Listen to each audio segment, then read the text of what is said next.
Sigmarnalia Spectacular Podcast Ultra Crossover Episode. That's a lot of words. Grab your hammer so we can clear a path through the chaos for our own narratives in the Age of Sigmar. Your allies through the Realm Gate. This episode are representing Path to Story and also Story Phase. It's Will. It's me, Will. It's him, Will. And then from Dogs of Warcry, we've got Josh. I am here representing. Sure did. I don't know. I said it like that. Thanks for picking it up, though. From What the Hex, we've got Brian today. Hey, how's it going? How'd I get here? Surprise. And then from the Motorhome Story Phase, we've got my co-hostess with the mostest. I don't know. That was weird. We've got Paul. Hi there. Hey there. Oh there. It's true.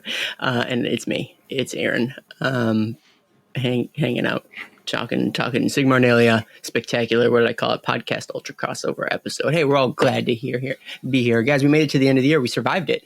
Barely. It was a touch and go for a while there. But I suppose there's a few days left in the month. I shouldn't Yep. Yeah. jump the gun. Who's this? Jinxing us.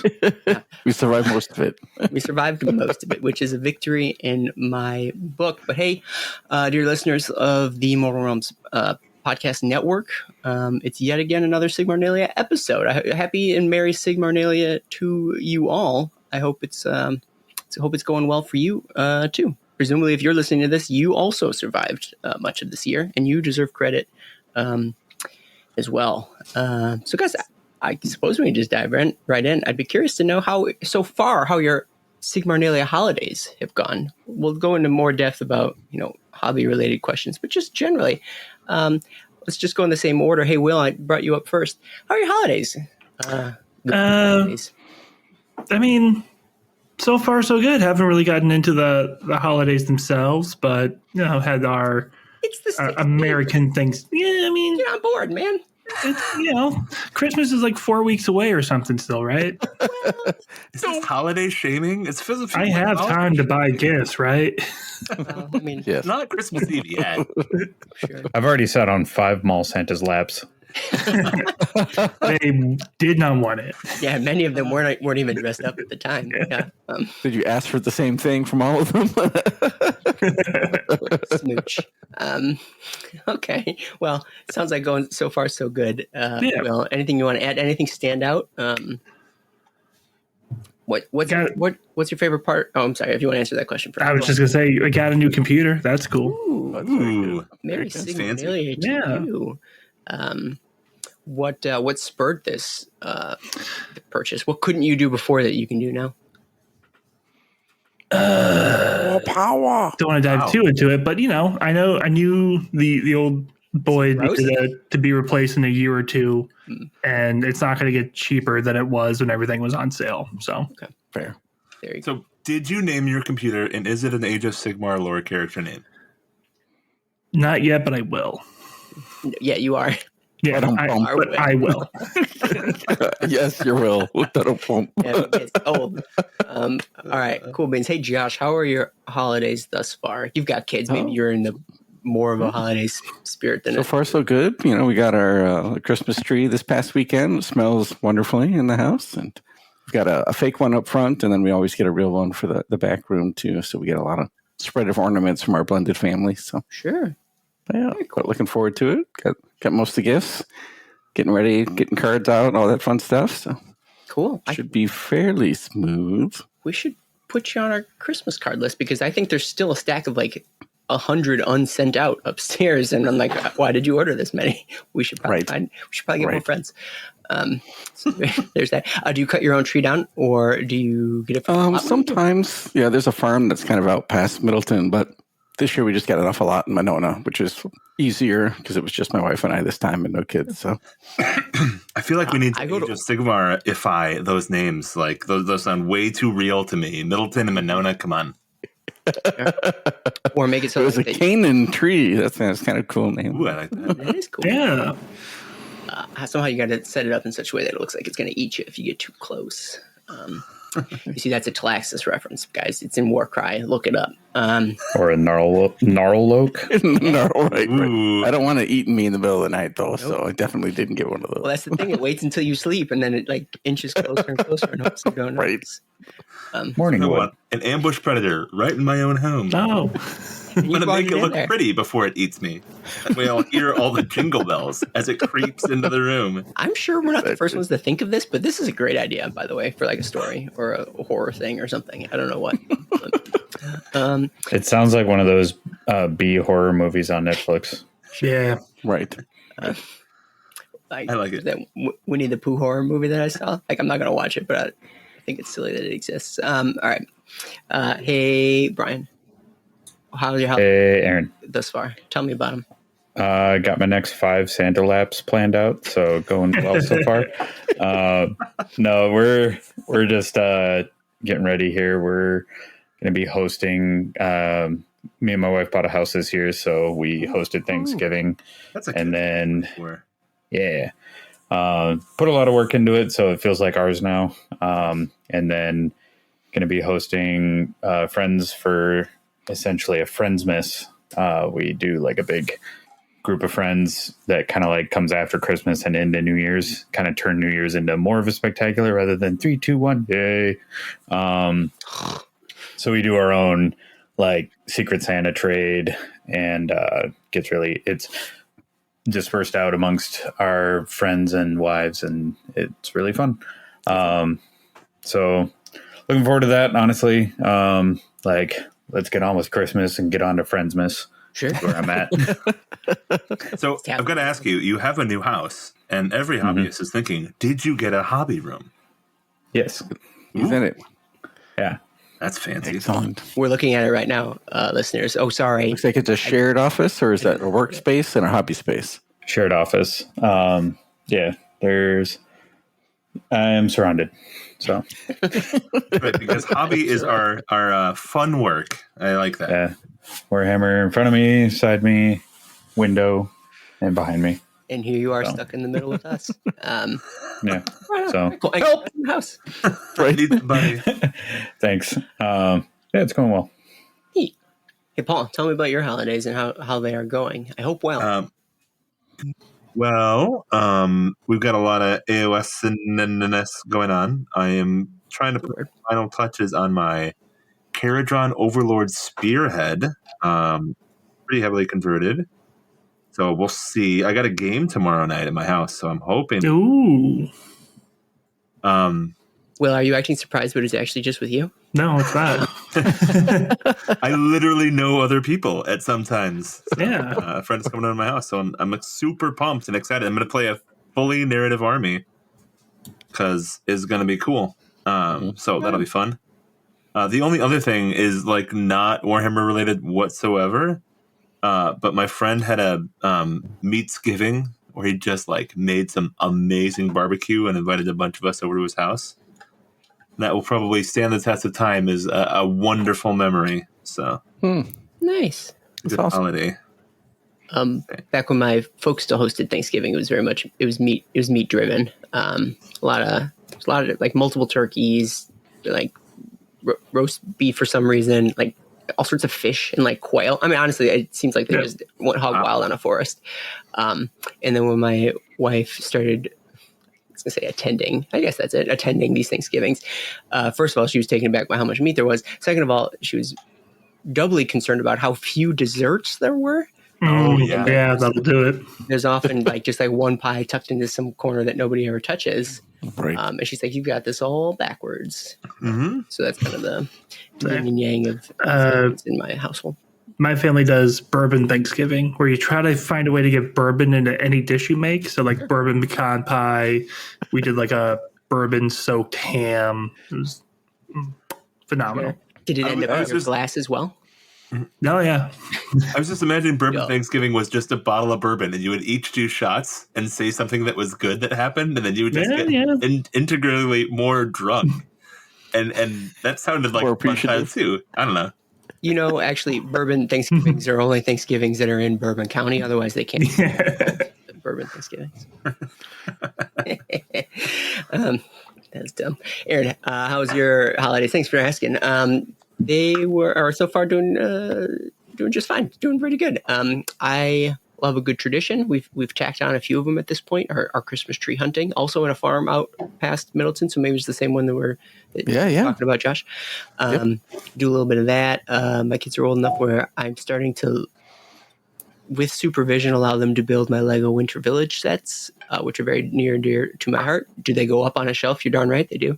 But that's kind of fun, and a few other Christmassy things. So yeah, we're getting in the spirit. I will say we did start listening to our Christmas playlist right on December 1st, and it is a long time to listen to the same, I don't know how many songs. I'm running out of steam. It's the 16th.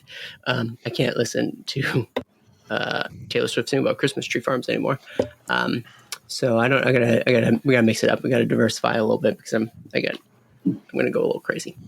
I don't partake in, what is it? What's the game that the Whamageddon, or what's the game that? Oh yeah, Whamageddon. Because I actually love that song, so I don't want to not listen to it. I want to listen to it all day long. However, the Jimmy Eat World version is much better, so that's the one I gravitate towards. Yeah, we're doing A-okay. Any other Christmassy, Sigmarnalia thoughts that you guys want to add to this conversation? In the spirit of Sigmarnalia Past, I'm rereading Spear of Shadows. So, I thought that was kind of fun. Cool, neat. It's a that's a festive book. If I've ever it is a festive book. I mean, like, there's a whole big worm, and there's like holy days on the worm, and all kinds of things. And they walk in a tree. I feel like that's Sigmarnalia. Yeah, all day. They walk in a tree. Sounds great. What if our Christmas trees were actually our vehicles that we traveled around the realms in? I mean, that'd be pretty sweet. All right, so it wouldn't be a Sigmarnalia episode if we didn't. I know, speaking of in the past, I suppose, Paul. Or maybe we want to do a little reflection. Maybe we want to look backwards at 2024, and talk about where we've been, where we've come from, before maybe we take a look forward and see where we're headed. So we've got a couple listener questions that I would have asked anyways, but I'm going to now slap some names on them as if they had brought the questions up. And let's see what we can shake out a little bit. So I suppose before we do that, let's talk about our network year in review, the Mortal Realms Podcast Network. I'd be curious to know what were some of your highlights as it relates to your shows in 2024. What do you want to talk about and share with the class? I'll start in the same order again. Hey, Path to Story team, what was 2024 like for all y'alls? 2024 has been super fun because it's been nonstop, super cool releases for narrative, with going from the Dawnbringers book to the new edition of Age of Sigmar, which is so much fun. And the Path to Glory rules are super cool. Show-wise, we've launched a new season to go with the new edition. And we've been having a lot of guests appear on the show, which is super fun. Brought back Spencer to come back for the first episode to kick the season off and catch her up on 2 to 3 years of Warhammer that she missed. And then having people come in from different countries even to be on the show and talk, which is super cool. Did you fly them in? Who paid? Oh, I can't afford tickets from the Philippines out here, but... Sure. Who can? Yeah. Who possibly could? Does it feel? This seems mean-spirited, and I don't mean it this way. But does it feel liberating a little bit to be not fly solo, but like divest yourself of? Yeah, I guess. Just wait. Wait. Yeah, I mean, I miss Paul. Tell him tell him that. Paul, come back. But it is nice to have. Space to bring guests on without having like 7 people on the show. Sure. It can be tricky. Honestly, my limit is 4, which means I'm going to have to right now cut one of you guys. So goodbye. Just randomly, throughout the podcast. I cut myself earlier. Yeah. Cool. Any other Path to Story highlights or maybe lows? I mean, we don't got to be all positive out here. Lowe's is with life updates, and other fun things going on. Paul has taken kind of a backseat to do other stuff. Paul, Yeah. so we miss him. Come back. Wait, Paul, remind me when you. I don't know. Is this good radio? Maybe I cut this. Paul, remind me when you stepped down. Was it this year or was it before this year? It was this year. It was as the new season started. Gotcha. And it was because I was asked to help with Adepticon in a more intensive role, and I went, "Yeah, I don't have enough time to do a bunch of podcasts and also terrain work and et cetera, et cetera." So Why can't you just do terrain work while podcasting? It's you don't talk with your hands, man. tried it. It worked pretty well for a while, but after a while, it got a little much. No judgment.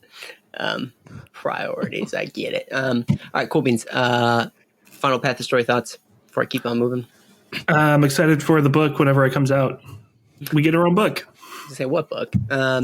Ravage Coast. Yeah. Yeah. I'll believe it when I see it. Yeah. So silly. All right, Dogs of Warcry perspective. Hey, Josh, tell me about 2024 in the Dogs of Warcry space. Yeah, no, it's been a pretty good year overall. We've had some changes, fluctuation in staff and all that too.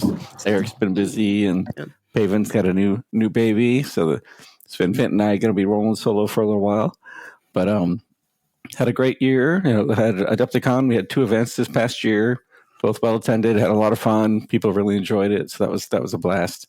The only, I guess the only negative thing or room for improvement is we didn't get nearly as many episodes out as I would have liked, just because the summer schedule and holiday schedules get a little funky. And then we're waiting to find out if certain people could join and then they couldn't. So I'm definitely hoping, kind of skipping ahead, hoping we'll get more consistent podcast episodes coming out this next year. Nice. I hope the same. That's cool. I hope you'll get more consistent Warcry releases this coming. Yes. Yeah. I mean, we had some great releases. And of course, we know that sometime in 2025, we're assuming there's a new episode. We did have a White Dwarf this year that released a new campaign setting in the Ravage Coast, which was really exciting. And then they announced the Path to Glory book, and I was like, "Oh, great! Okay, well, maybe our new edition will be there." We don't know, but fingers crossed. Definitely added some breath of fresh air. But I don't know how many people are taking advantage of it yet. I've seen a few different people creating and some new interesting terrain. As I am as well, so that's exciting, and hopefully it's kind of breathed some more life in the community, along with some facts while we're waiting for new releases. So we'll see. I too am waiting alongside. Oh yes, even though I don't play, man, do I love Horde and all that Warcry stuff. As listeners know, I'm always working on Warcry terrain. Right here, boom. Hey, Aaron, I think in the Ravage Coast there's a place called Emberguard.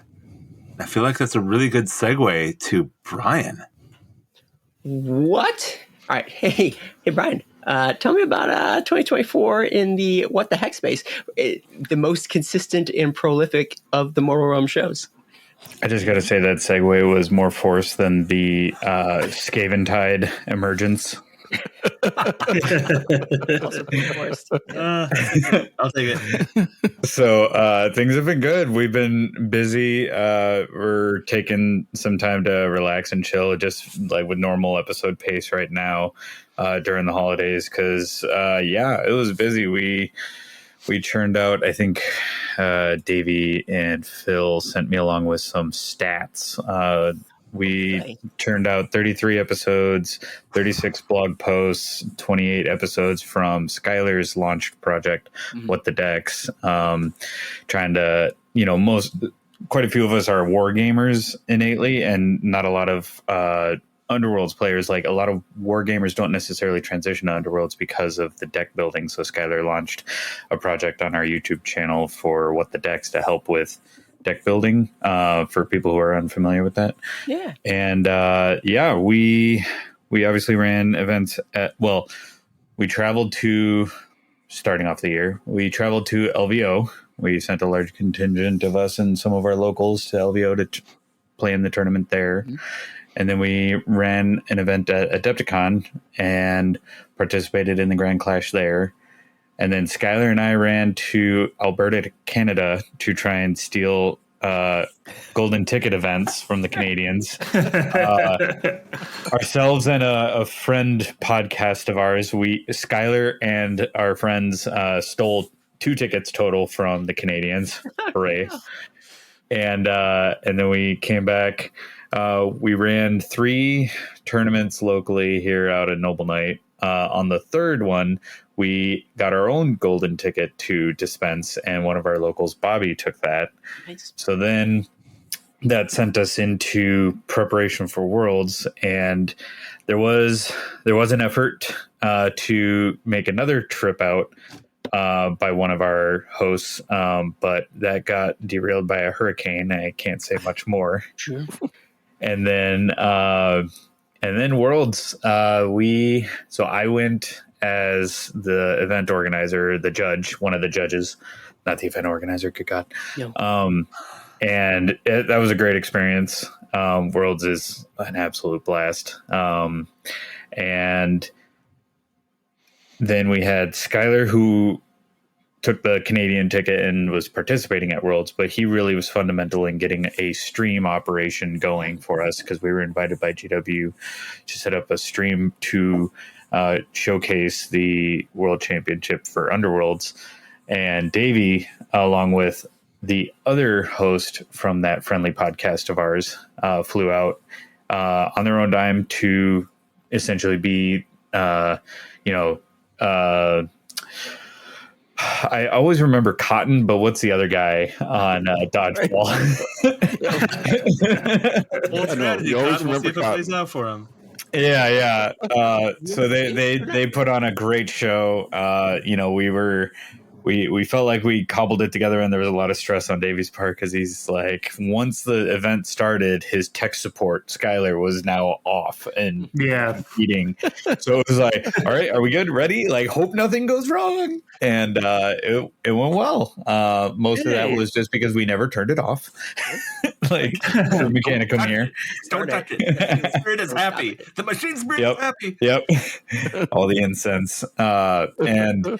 But yeah, it went off well. Everybody had a blast. We came back buzzing. We had such a good community out there, and it was really good to bring that back. And that kind of helps fuel our energy and our local scene. Yeah, to gloss over our local scene, we have a really healthy thing going on right now. It's holidays, so we're taking a break and we're going to resurge back in January. But we had those 3 quarterly tournaments. But we also had 3 league sessions go. We had like a spring, summer, and fall leagues, and those were well attended, getting up to like 30 attendees on the Thursday nights. Glad to see you guys appearing also on Thursday. It's cool to see the Age of Sigmar crowd out.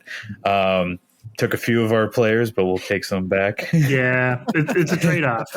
We're neighbors. Well, I mean, in this ecosystem, people float, and not everybody just subscribes to one. Like, even I have a lot of 40K, but I've had shelved that for a long time now. But it's been great, because the community around Underworlds has been fantastic, and we're really happy that the more we try and contribute to that community, the more we've been given opportunities to do more and step up even more. And it's exhausting, but oh my God, it's so fulfilling. Sure. So that's awesome. Yeah, it was a big crunch, because we had 2nd edition drop, and it was like weeks before the World Championship. Like, literally half of the content that the players were playing with at Worlds was really, like, we started the tournament on Thursday, and half of the content was released that Saturday. Jeez. Yeah. So it was crazy. But yeah, 2nd edition is off to a good start. It's even more accessible now, and people are loving it, and we're really just buzzing. Like, with all the excitement from Worlds, we're finally like, oh yeah, 2nd edition. Able to enjoy it, actually. Right. Yeah. It's been a blast, and we're really rolling with it. Nice, right on.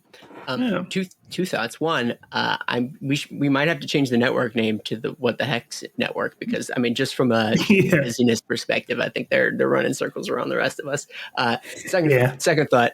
You guys focused on your shows, but if there's anything from like the local community perspective that either Will or Josh want to talk about, Yeah. let's double back real quick. Hey, Will, we alluded to some game nights. What's that looking like for you guys? Yeah, I keep on forgetting because I don't treat it as part of the show. But last year at Adepticon, I met with Celtic, or Joe, patron of the show, friend of the show, or at least friend of my show. If you want to be on the show, you come join us, Joe. Yeah, Ooh, I mean, he's been on Path to Story, and one of the things looking forward is that he's going to be on more often. He's been on Dogs to Work Guy too. Yeah, yeah. So, I knew all that for sure. Yeah, I think you guys for sure. all that, yeah. Yeah, we started an Age of Sigmar group, and for a few weeks it was me, Joe, and like one or two other people. But then we outgrew the store we started in, moved over to Noble Knight, so we're the same house, same night as our What the Hex brothers. Yeah, it's super great. It's a great venue, and it's awesome seeing it expand so quickly. And we did a quick narrative league just to teach people how to play Path to Glory. And then we moved to doing a Spearhead League that we're just wrapping up now. I think at the end of all things, me and Joe tied for second, which is good because the worst thing we could do is come in first for an event that we win. And then we're going to be starting a new actual Path to Glory League in the new year and seeing how that changes whenever this Path to Glory book comes out. Nice. So it's great that we have not only an Age of Sigmar group, but a narrative group kind of forming. Is there enough got people room? coming from like an hour and a half away for the meeting? Like you really got a crowd coming. They're It's amazing. coming from like an hour and a half, an hour north and an hour south coming to meet a Noble Knight to play. Is that like a Rockford trip, or is that where they coming from the south? Yeah, just like a little bit north of Rockford, like Beloit-ish area. Beloit's. Yeah, Cool. Belwa, as we call it. Josh, how's Warcry doing here locally? I imagine maybe like with it being this edition being long into the tooth. I don't know. Are we still getting together? Tell me more.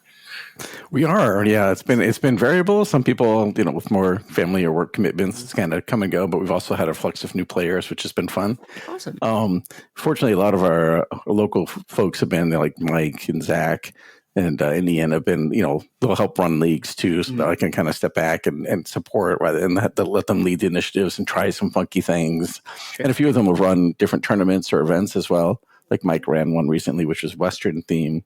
We printed off a bunch of cowboy hats so we could put on our models, and it had different objectives. And he made chili and all sorts of. It was a blast, absolutely awesome. And it's been fun because there's a Dan up in Minnesota. Kind of helps run the league, and he's got his own podcast, the Salty Sea. And so we'll send people up there to play in his events, and they'll come down here and they'll play in our events. And he's got an event coming up in January that a bunch of us will be heading up for. So it's kind of a nice supportive community here in the Midwest so far. And we're, of course, working on getting other people involved. So it's been a blast. I'm so relieved to know. All right, that's cool. Do you still have weekly nights too? And did you not join up on Tuesday Thursdays nights just so everybody can be together? No, we'll be running out of tables that way. Cool, right on.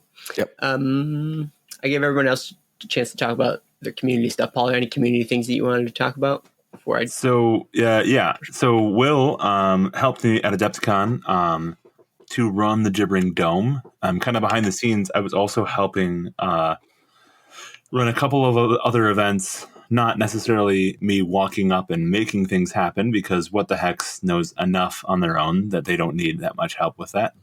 But we had our own little suite of events that we were running for the Mortal Realms, because we have people who are in all the game systems. And, part of it is that, between What the Hex and between Dogs of Warcry, we've got people who know exactly what they're talking about. And with Path of Story, with Will, he knows his rules backwards and forwards. And so it's really easy to kind of coordinate these things going forward. And so on day one of Adepticon, I had a conversation with somebody, and they said, "Oh, actually, so next year, we're not going to be doing it this way, and it's going to be in Milwaukee, and it's going to be in Milwaukee, and the person, in Milwaukee. So we got a Wisconsin event this time. So Adepticon's moving from Chicago to Milwaukee. They said, and we'd like you to actually run all the AOS events for Adepticon." Which was a little bit overwhelming because I was like, I'm this random guy from Wisconsin. I don't really know the game that well, but the thing is that over the last 6 months of working through the steps, and I realized that actually we have so many people who really know the system really well and are dedicated to AOS. A couple call outs to Madigan and Nick True as well, who are going to be helping with the AOS champs and AOS teams to give us some rule support. They're both just absolutely amazing people who contribute to the AOS community backwards and forwards, day in and day out. So I'm going to be heading up the AOS area for Adepticon, running around making sure that everybody gets all their stuff done. So that was a bit of a step up from running one little narrative event into kind of helping everybody else to run all the AOS events that are going on at Adepticon, which is happens to be the world's largest tabletop wargaming convention. Just in our right now. So, is it the worlds or just the countries? Is it the whole world? It's the whole world, to my understanding. We don't really, GW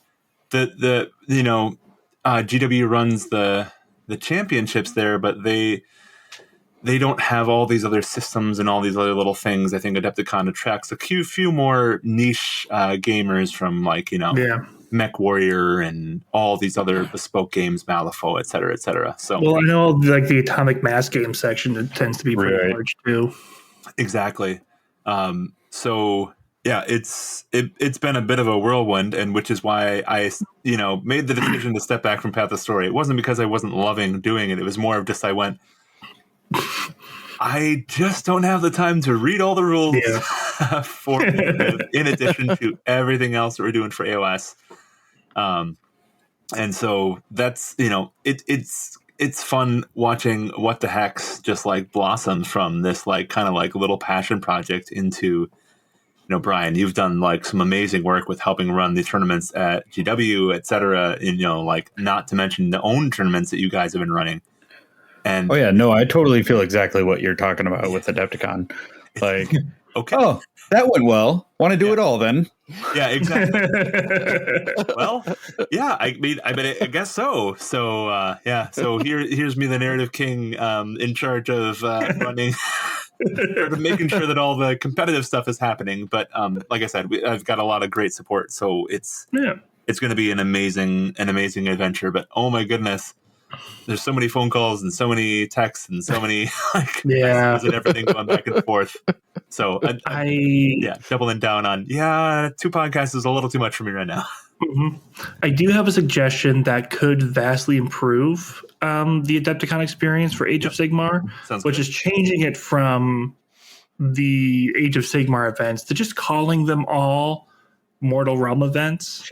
Just sort of working on it, but year 1 I think might be a little much. We'll see. Maybe year 2, year 3. You got to do what they change the venue, instead of it just being the AOS room, just have it be the Mortal Realm room, and no one will notice. Yeah. Well, I am working on a banner, and if anybody wants to protest, we'll be like, "Do you have a flag?" The sign. We put a flag here. See, Paul's the one who gets the keys, so he's the first one in. We'll just plant that flag and call it good. Yeah. This is a British company, after all. They respect that. Yeah. I'm half British, I swear. Not that I can prove it in any way, shape, or form, but it's okay. Powdered wig. Boom. All right. Not because I want to talk about my show, but just we'll keep going. In terms of the year in review for 2024 for the Story Phase Mortal Realms show, I don't have any stats out, and I'm kind of a stats guy. I'm a little ashamed that I didn't pull it out. And I had this whole time to do it while you guys were talking, and I still didn't do it. I got a stat for you. Yeah, what do we do? Basically, at this point, I don't want to say we're on autopilot, but we're just doing what we do, and it's year in, year out, I think we just like to focus on the types of shows and the types of things that we like to put out. If new battle tomes come out, we're going to cover them. We've started doing, it wasn't this year though, it must have been the year before, but every once in a while we can pepper in a few Black Library author interviews. Mhm. Been a little remiss lately, or just haven't had the right opportunity to jump into another one, but I want to do one sooner rather than later. There's a lot of great books that have come out and will be coming out that I think are worth talking about. Yeah. Beauty of the end of an edition of Age of Sigmar is then we get our little campaign books, which are like the best episodes to have and talk about, because we get to bring Paven on, which honestly is the only reason I'm keeping the show going, is knowing that every 2 years we get a series of episodes where I can have Paven join me. So yeah, we did the Dawnbringer books, some of which this past year, which are always fun and well regarded. That's really it. I don't know. I mean, Will and Paul, you are often and Josh too, often on the show as well. What am I missing? What did we do this year that I am completely blanking on? Well, we did finish 100% of the forces in AOS. Was that this year? Yeah. That was Yeah. this year, right? That was a huge goal. Wait. I unfortunately do have to step in, Paul, because we did it right before Sigmarnalia last year. Oh, did that we? was one of Aaron's achievements for the year. Oh, okay, good. We're talking about like a new battle tome for each faction, or Like, because we hadn't done an episode for every army necessarily, and now we finally have hit all of them. So GW needs to start coming out with new armies, is what I heard. I don't know if they will though. They already have so many. Why would they make any more? Umbernath win. 2025 is what I'm hearing. Yeah. Then we're finally going to. Yeah. Valerian elves, it's happening. I suppose they're Kurnothi elves is my guess. That's Yeah. what's coming. Umbernath win. It's fun to And yeah, I would say it's not like you didn't miss anything, but all of the episodes we did, like you said, it was all of the end of edition books. It was the start of edition books, and then we had the 2 like launch books. It was like autopilot, but they were like some of the most impactful episodes lore wise. Like the entire year, every episode was about something that was super awesome, or it was an author interview, which is automatically super awesome. So Yeah, Right. that's true. I think Yeah. each one maybe there weren't as many. I don't think I hit one every month like I tried to, but I think the ones that Yeah. we did hit were impactful, like important things to talk about. So that's true. Yeah. Not a lot of filler in those. Sorry, Josh, go ahead. No, I was going to say lots of cool lore this year. I definitely think there's, with the new books and the new edition, lots of insights to things that we didn't have before, which is fun. The other thing is we had our choice of things to cover this year, which was super fun. Like we were able to be like, do we want to cover this? Yes or no? And we really got to cover the stuff that we actually really enjoyed talking about. And that was an absolute pleasure to not just be like, we have to do this one because it's the only one coming out. This, like, we actually got to do some really fun and engaging conversations. I personally absolutely love doing the author interviews. And it's so fun to, like, going back, and I'm going to refer to Spear of Shadows again, going back and reading Spear of Shadows. It's so fun to realize how far we have come from that book, which was released in like 2000, I don't know, whatever, 2017, I think it was, is what the copyright is. And, the first thing I start reading, and I'm like, oh, we didn't even have Nighthaunt back here. yeah, Like, it was talking about, there are these spirits in the corner of the dead, and they're just kind of sitting there, and I'm like, why aren't they? Oh, right, Nighthaunt haven't even showed up. Right? Like, there's so much rich texture that we have in the realms now that we just didn't have before. And I feel like we're just filling that out more and more. And especially with the 4th edition battle tomes, we're really just exploring the realms in a different way that we haven't before. And I do feel that it's genuinely fantastic and engaging, and it's so much fun to talk about. When we get stuff that we really enjoy talking about, I think that's when we do our best, is to be able to be interested and engaged in all the topics. So Yeah, try not to make it work, or at least the conversations not work. It's always work on the back end editing side, but at least done. But if I wait long enough to edit it, I've forgotten all the things that we talk about, and then I'm a listener at this point. And, so that's true. One thing I will bring up, because I think we brought it up in earlier episodes, like hinting that it might occur, and then we never talked about it again because it didn't happen, was that we were going to do another Mortal Realms con this year, but through mistakes that I purely place on my own shoulders from like a logistical perspective. Things kind of fell through the cracks, and we weren't able to nail down a location and a few other things. So 2024 was not the year. 2024, kind of a garbage year in a lot of ways, but because Mortal Realms Con didn't happen mostly. But we aren't giving up. We're not done with that yet. Sometimes you just got to have a little bit of space to let things congeal. You got to let them stew a little bit. So ideally, hopefully, once this little Adepticon thing sort of passes, then we can get to the real meat of convention-dom out there. So stay tuned if we decide to do anything. And then maybe we won't, but don't hold me to it. So listeners, I'm not going to let Aaron get away with that. There was a lot of real world stuff that got in the way. We were trying really hard to make it happen, and stuff just got in the way. It wasn't all Aaron's fault.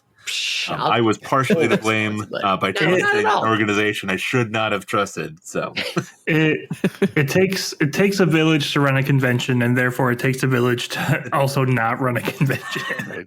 And that village is named Aaron. It's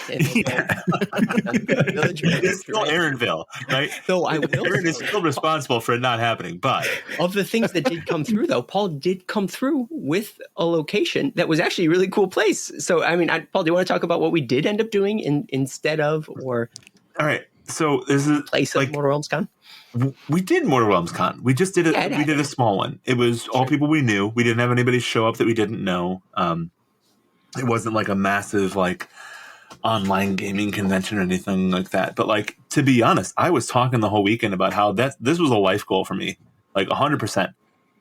We were able to meet at the Memorial Union, which is one of the local unions here at the UW. And I always wanted to have a convention in downtown Madison. And we were able to do it. It was a small event. It was only in one room. But to be honest, seeing our names up on the little TTU, right? Like, so today in the union, like we were there. We made it happen. We showed up. We were able to just like sit and hang out and hobby in the union. You know, we got like, tater tots and we got beer and we just like had a great day. And, for everything else that you could have said, like I wouldn't have had that without trying to make this happen. And sure, I genuinely had an absolutely fantastic day. It was awesome to just like sit and be like, here, I'm going to be here. I'm going to hang out with all my friends. We're going to have a great time. And we're going to know everybody that walks in the door. And it was absolutely fantastic. We played board games. We played Warhammer. We played Underworlds. Like it was super cool and super chill and just a fantastic day. So I do not regret it one bit. Good way to look at it. I agree. Yeah. Nice. And I tell you what, even if that's, I'm not going to say that's all, but if that's all it is next year, you know what? I think we'll be happy with that too. So, right on. I've only been in the Memorial Union once or twice. Where were the games being played? Was that like in that little tavern section? So actually, we had our own bespoke room. Upstairs, there's a bunch of like, it's not even conference. I wouldn't call them conference. Maybe like conference rooms, Right, kind of. Yeah, it's like a small meeting room. Yeah, meeting room. Are you able to reserve the tavern? So no, you are not able to reserve the tavern. You're able to. Yeah, because that was very public. Yeah. So that gets into There's also the whole family I weekend. trusted an organization, but I did.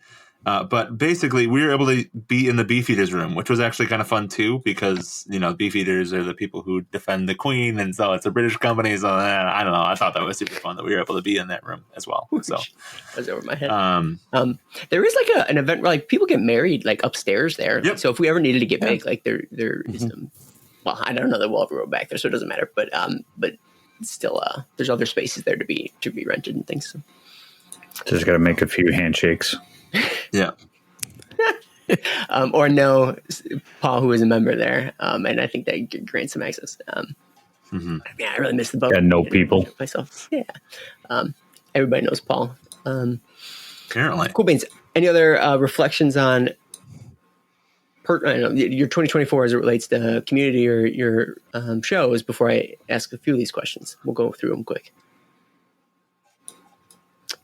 Moving right along. All right, so we got some listener questions. Hey, listener, this is this time I only asked the patrons of our show if they had any questions for this here episode. So in light of that, I'll say, hey, if you want to get a question on a Sigmarnalia episode in the future, what you have to do is this: you have to join our Discord, and then you also have to join our Patreon, which can be found at www.themortalrealms.com/Patreon, and then you join the Discord at www.themortalrealms.com/Discord, and combine those two powers, like two halves of a magic ring or something. Nope, I lost the metaphor.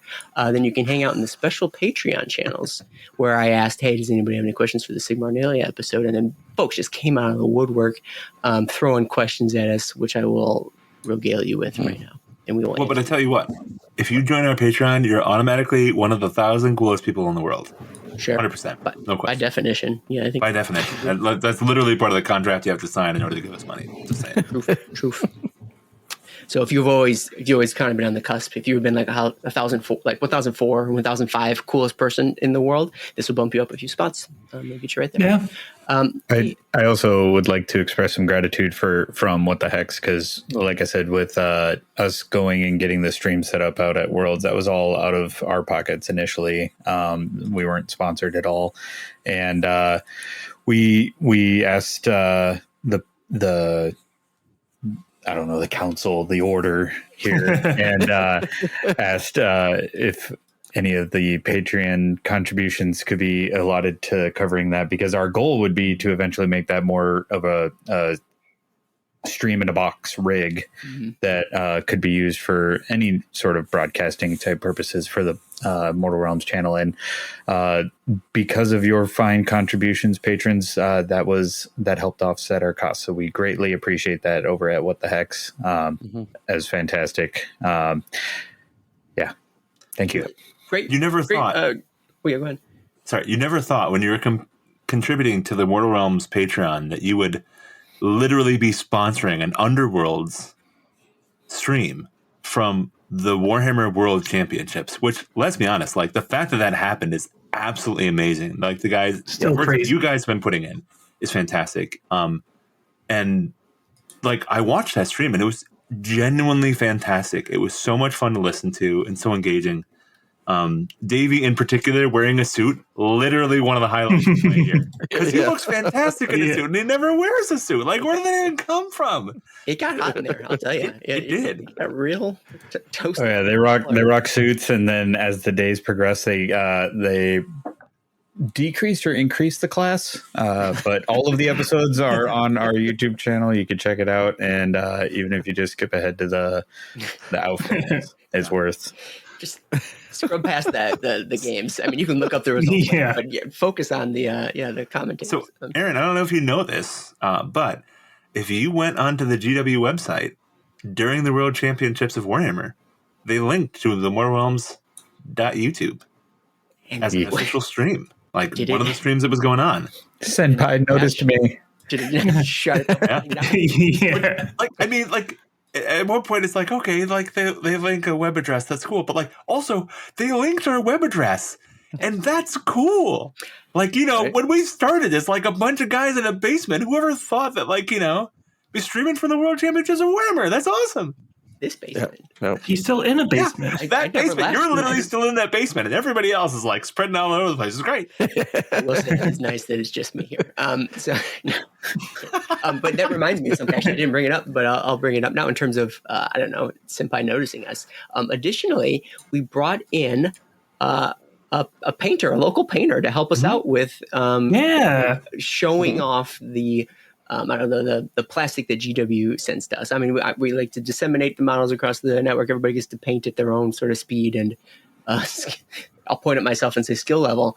But we figured, there's a way to better demonstrate some of these big, cool releases that are coming out. And so we brought in Zach, great, phenomenal painter locally here. And in doing so, we've finally gotten Mortal Realms on the Warcom site. He's been great to allow us to, take advantage of his skill set and rep the network. Put our trademark on him. Yeah, exactly. Yeah. So we have to go brand him one of these days. Sure. That's an exciting development, right? So like, that's another cool thing that we've finally been able to do. And also he's just a great painter. So like, I'm really stoked to be able to highlight a lot of his stuff as well. There was one thing that I was reminded of. Second of all, good point out in referencing the patrons and pointing out like how we're able to use some of their funds, right?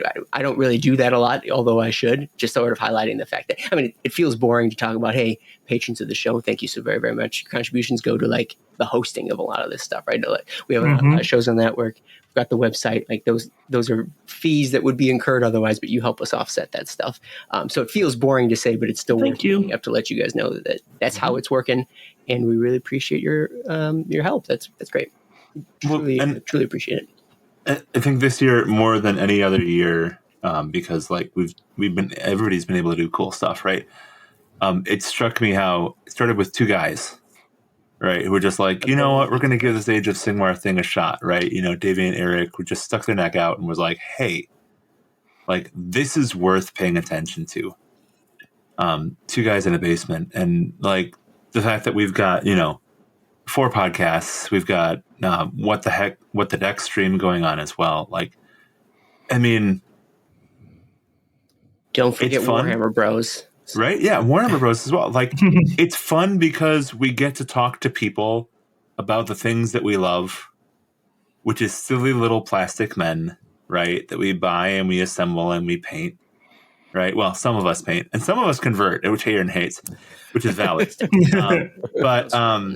But at the end of the day, like, you know, like we have all these people working through all these networks, and like I consider everybody that works on the networks our friends. And like the fact that we've been able to do all of this from people from Madison, Wisconsin, middle of nowhere near where this company is based, is just absolutely crazy, right? And then the GW is recognizing like the talent, the passion that we have going on, and like asking us to come and help with stuff like this just kind of blows my mind. Like, you know, it's just two guys in a basement having fun, and to be expanded to this point, like I'm just super grateful that this exists.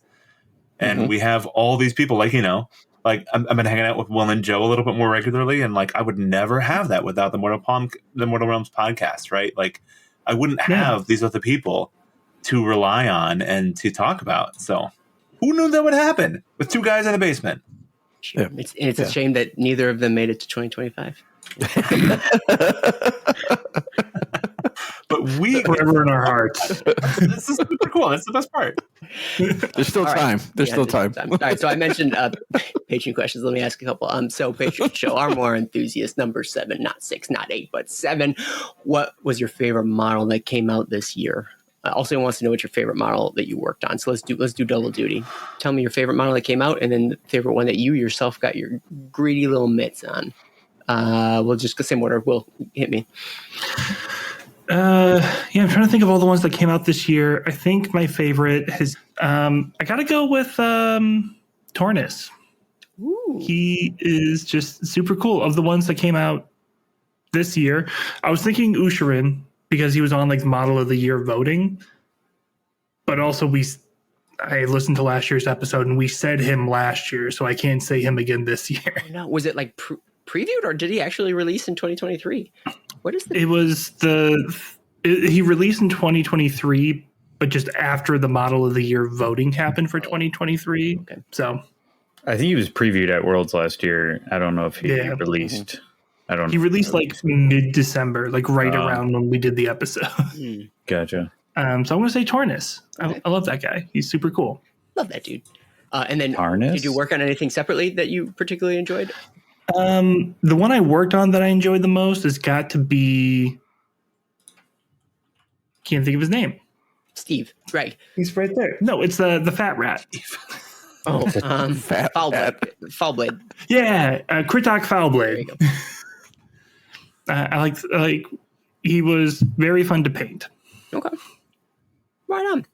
In that case, moving right along. Hey, Josh, favorite model that came out this year, and if it's different, what your favorite model you worked on was? I'm gonna have to go with the Visit Scour, the new Skaven Roman Lord. He just looks amazing. Yeah, so I definitely have to pick that up at some point and get him painted. But yeah, I just thought he had a lot of character and added a lot of new lore to the Skaven line. That's my pick. Okay. In terms of painting, it's a hard choice there. But there's a some more bands that I did some painting on. Didn't get completely done, but some dwarves. Yeah, got some good dwarves. Enjoyed the models. Right on. Very cool. Hey, Brian, favorite model that came out this year? And it can be 40K if you want, but I'm glaring at you. And then favorite model that you worked on? I'm definitely not scrolling through Age of Sigmar minis. Like, there's been a lot of great ones, but I just don't dabble in anything other than Slanesh Demons and Slaves to Darkness for Age of Sigmar stuff. But yeah. For my wife's sake, I'll say Tick Tick, the bomb-carrying rodent in the Underworld. Yeah. She's a fan of rats, so every Skaven warband that comes out gets her to play more games of Underworlds. As far as favorite mini that I worked on, I got a lot of praise for my Thricefold Discord that I painted up for... Nice. I got them just done in time for LVO where they won Best Painted. So awesome. That's awesome. That's not easy to do. Congratulations. Like, how did you not mention that in your year? Come on, that's awesome. Right? Is the earliest thing. So yeah, there's like great.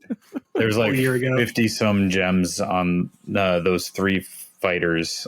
So I painted each one with the like layering the colors so that it and there's 50 some gems on them all across their like body chains, and I was just like right. But my favorite bit is that Lasavir has this veil over her face, and so I painted a Mylena mouth like from Mortal Kombat. Yeah. So I painted like a gnashing maw behind the veil, and then painted over it to hide it like it's sheer fabric in front. That is super cool. We're all shamed by your hobby prowess now. Just FYI, Brian. Well, I only won Best Painted by 1 vote, so I was sweating when the final votes were trickling in. I was like, the other one was good, but I looked at it and I was like, yeah, I've got more gems. Yes. I'm like, I think I endured more pain. Right. More blood. But no, it was great. Awesome. Hey, Paul, favorite model this year and favorite thing you worked on? So, favorite model, I think I'm going to have to go with Iridan. I was just like, I saw it and I was like, that's amazing. And then I got to paint it and I was like, this is amazing. So I really enjoyed that model. As far as the favorite thing that I painted this year, though, I'm going to have to go with the Magmic Battleforge, which it wasn't even released this year. I'm sorry. But I painted like a crap ton of them. Dude. That's a really cool model. Like, you think I know hate it after having doing as many as you did. Yeah. Everybody was like, oh, it's a pizza oven. But like putting that kit together, like it goes together really well. When it's done, it actually looks really sweet. And then I was able to get like kind of a cool, like, I don't know, alchemical fire effect on the ones that I did. Mm-hmm. So like I was super proud of the way that it looks. And then I also painted my first and only Fire Slayer to go with it, just to be like, all right, I'm going to paint it in the same way. And like, it's just a cool model. I had no idea that it was that cool until I put it together. And then I was like, this is amazing. And I want like 7 of them for my own, because it would be amazing to make a dwarven fort using those faces. Like there's so many cool little bits in there that you could use for everything else. So gotcha. Yeah. Are we talking about the dwarf face forge? The Slayer terrain piece, yes. I spent time in Naples, Italy, Neapolitan pizza, so I can't see myself painting that without having a Fire Slayer with a pizza palette on it. Well, if you have a pizza palette with it, then you can just give it to Mike, and he can field it with his Teenage Mutant Ninja Turtle Warcry warband. Yes. Yeah. Yeah, he does some fantastic work, doesn't he? He does. He's got something cooked up for January, too. Nice. Any teasers? No, you just hinted that something about reindeer or antlers or something. So yeah, I don't know what I've seen some of the works in progress, and chef's kiss. Amazing. His wolves aren't out yet. All right, my favorite model this year. I want to say I think the Crone Seer is probably my favorite. She's little. Oh She's really yeah, that's a cool model. Yeah, think it's this is really- a cool model. I think it's just really unique. There she that I is. hadn't- Oh yeah, I think like it's unique. It's different enough in that army that she really stands out. Like a new character that I kind of zigged where I was expecting a zag. So just Do all you in all, think that's pretty neat. gonna herald in like a bunch of like feather winged Daughters of Cain, like almost like adding a sub faction within the faction? Because I know they have like the snake body ones. They also have the Batwing one. the bat winged ones, Yep. the harpy ones. Sure. Do you think there's going to be like a sub faction that kind of has a couple units for that? Do I think they will? No. Do I want them to? Yes. So, but Sure. I doubt. I think she's unique enough, and maybe You think she's a one off? Yeah, just a one-off deal. Yeah. Well, I mean, if we're going to get into hashtag Paul theories real quick, I think probably what will happen is eventually they'll, when Umberneth come out or Malarian's elves come out, I think they'll probably soup daughters and whatever the other dark ones Yeah. are into one army would be my guess. You think? I think so as well. Actually, and Do you think that daughters don't? I'm sorry, I'm getting wish listy off the rails, but I always love it when being 40k minded. I love like the Drukari have the homunculus, the witches, and then the Kabbalites. Mm. So I'm always curious to see where those divides happen within an Age of Sigmar faction, because there's a lot that I think are just the core so far, and I'm wondering when they'll start splitting like amoeba and start having. Yeah. But I feel like Umberneth are unique enough to be completely separate. I think they're going to be cool. They're going to be cool with the idea of having pretty disparate looking things still under one roof. I think they're going to be fine with the concepts, and the books will be based off of, to say race, but like And- that thing. And even if they're Yeah. wildly different, they're still going to be cool with them together using. but Aaron, example. if you have to say if that theory was correct, then they would put Cruel Boys and Iron Jaws in the same book, and there's no way they would do that to me again. Whoa. Actually, time out. Do I need to cut that? Am I talking in such No, that's deals that I pretty know? known. Okay, gotcha. All right. So Yeah, So are they back in the same book? yeah. They announced that Oh, they're in yeah, the same book. for the again. record, Good. yeah, Like- they're definitely in the same book now. They announced it at Worlds. I think the Yeah, because that makes perfect sense. Are they in the same or no? So the wolf. They are separate factions in the same book. Oh, for orcs, for Gits, Gits are Mob separate, and that's faction- going to be wolves and the Moon Clan and the Trogoths and all in Spider. one book. Yeah. So between orcs and Gits, I think those are indications that the direction it goes. I think dwarves will be the final nail in that coffin in the conversation. We don't know, but You think Caradron and Fire Slayers? yeah, I don't think so. I think the White Dwarf Army of Renown that puts them together is proof that a book won't. Right. Okay. All right. Okay. Interesting. Yeah, I think that's a good take. That's a Yeah. hot take. But that's a good take. Yeah, Then maybe the next Ogre book will prove one way or the other. I don't know. Who's to say? yeah, right. And then in terms of things that I've worked on, honestly, nothing. I don't really work on anything. I suppose just the collective Warcry terrain would be the thing in that do I love that they just release set after set that all goes together in like one cohesive, like coherent set. I'm drooling over the day where I have them all like put together where I can just play them, like lay them, every single piece that exists out on a table. And I'm just going to sit there and I'm going to look at it. Maybe I'll move it like a centimeter. I'm like, no, this belongs here.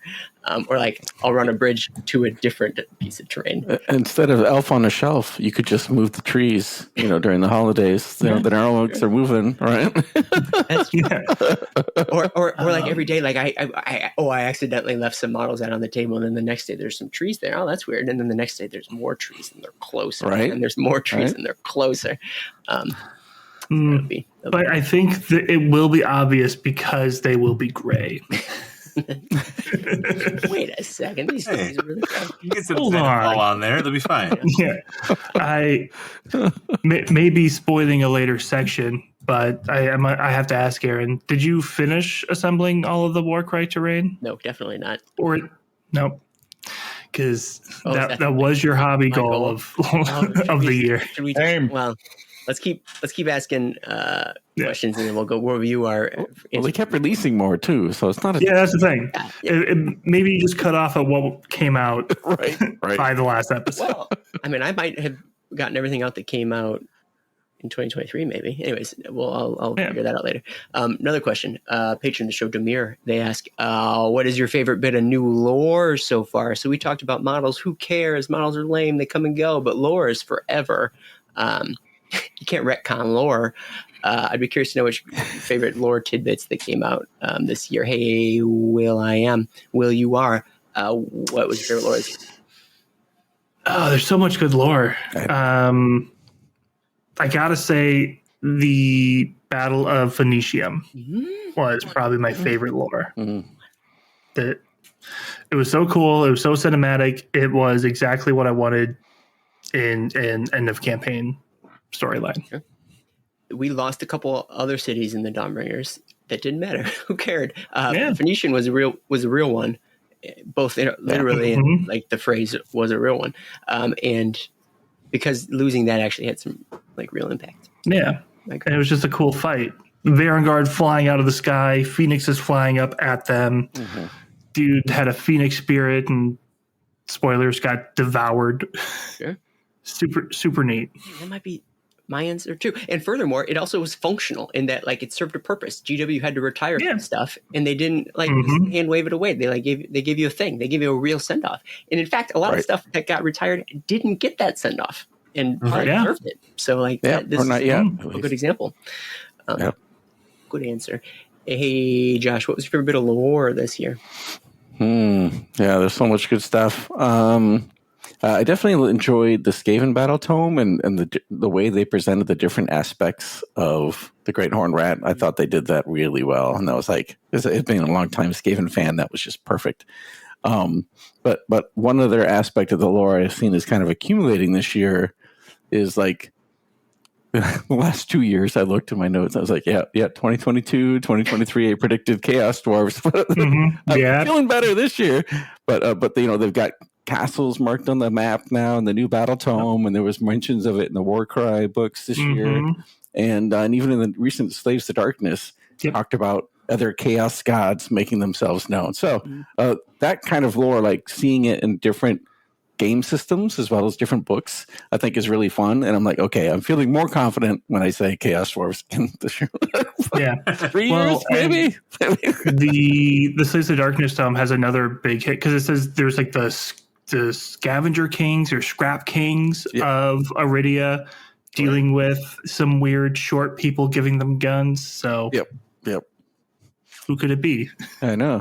So we'll see. But I love how they Halfling in different places. Yeah. That's cool. Hey Brian, what's your favorite bit of lore this year? It can be 40K. Well, I don't read any, except for I read God Eater's Son. That was good. Yeah.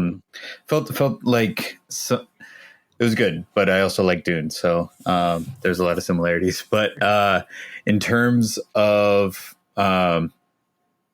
what I liked about Age of Sigmar, like a few things get through, but it's the major points. But my favorite piece thus far out of anything since Age of Sigmar started was the Dawnbringer Crusades. Just that brought in an old world like grit of, and I didn't care at all for old world lore, but it like in terms of just historical risks of venturing out, pioneering, and conquering new lands, the fact that they would just disappear, that was fantastic, and I think that sows the seeds for a lot of army inspirations.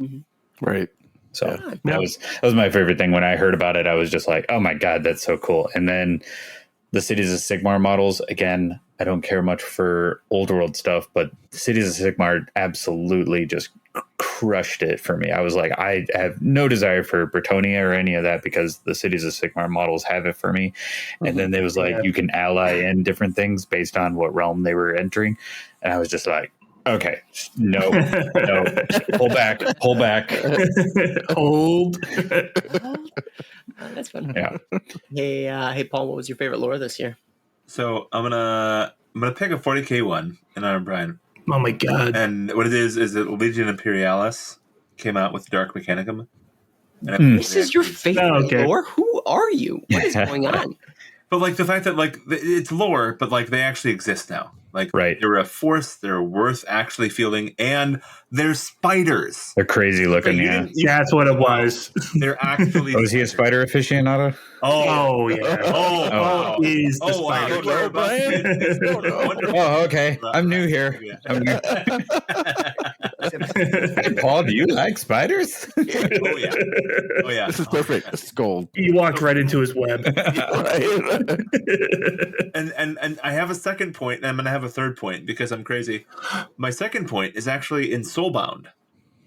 Because in Soulbound, I have heard that the Spider King, aka Sons of Behemoth Mega Gargant, that was revealed in the first edition Battle Tome for Sons of Behemoth, not the first edition, but like third edition, but their first Battle Tome. Yeah.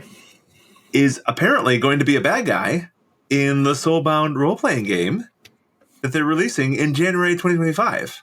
And I understand it's 2025, so it doesn't really count either because it's not, it's not 40K. It's not. But you heard about it. But I heard about it this year, and that's amazing. That's legitimately absolutely fantastic, and I cannot wait for this to happen.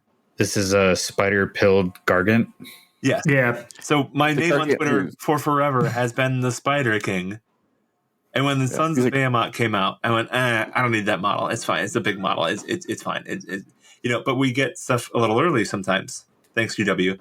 And I read the Battle Tome early and went, wait, there's a character called the Spider King? And he actually deals with Spider Fang? And so I called Aaron and I was like, Aaron, I need that Mega Gargant and I need it now. And I'll buy you a new one. I don't care what it takes. I literally talked to my wife and I was like, I'm spending money to buy this thing now because I need it. Because I need to convert it. And so I converted it before the book even released. And then I painted it up and like I spent a ton of time on it.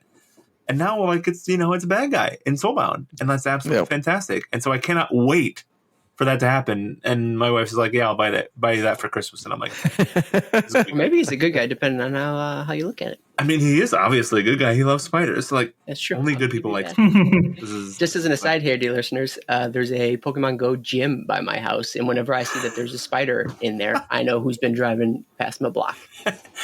perhaps may have been me. I know other people like Spinner X, but I prefer the Ariados. It's okay. It's okay. I know when you've been by. So there's that. All right, and then as far as my favorite bit of new lore, I would say, okay, so both Brian and Will had great answers in that I really enjoyed both your answers. So I'm going to narrow it down a little bit. I'll take another component to the Dawnbringers Crusades. The Crusades as a whole are also really great, and I love the end of the year campaigns. But I will say all the callbacks to the first edition box set when we're dealing with Bandus Hammerhand, Ionis Cryptborn, et cetera, et cetera, et cetera. There's a bunch of other names out there too. And so having that brought me back in. Not that I ever left, but I'm doubled down. It was pretty neat. And I also don't think it's done. That's even cooler is the fact that they did all this it was tangential, but also involved in the main storyline. But didn't wrap up. I'm still on the hook, baby.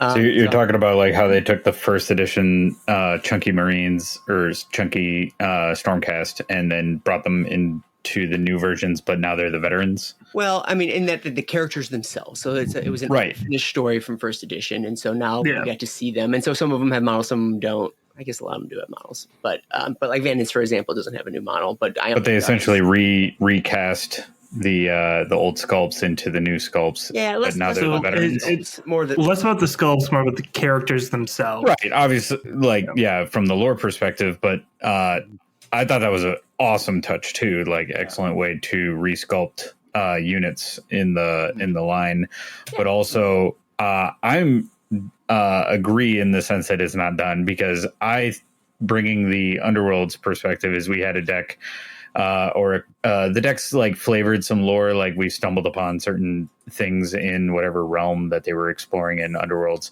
and one of those was the Void Curse Thralls, which was basically they were stumbling around in the Gnarlwood in the Weird Hollow, and there was a crashed Seraphon ship, and apparently the warp drive had like cracked, and that was causing a zombie-like effect to take over, like just turning them into like glitch beings. But they had like this celestial constellation phantasm over them, rather than actually just decomposing zombies. They were just like glitching through reality because it's like the Seraphon's warp drive.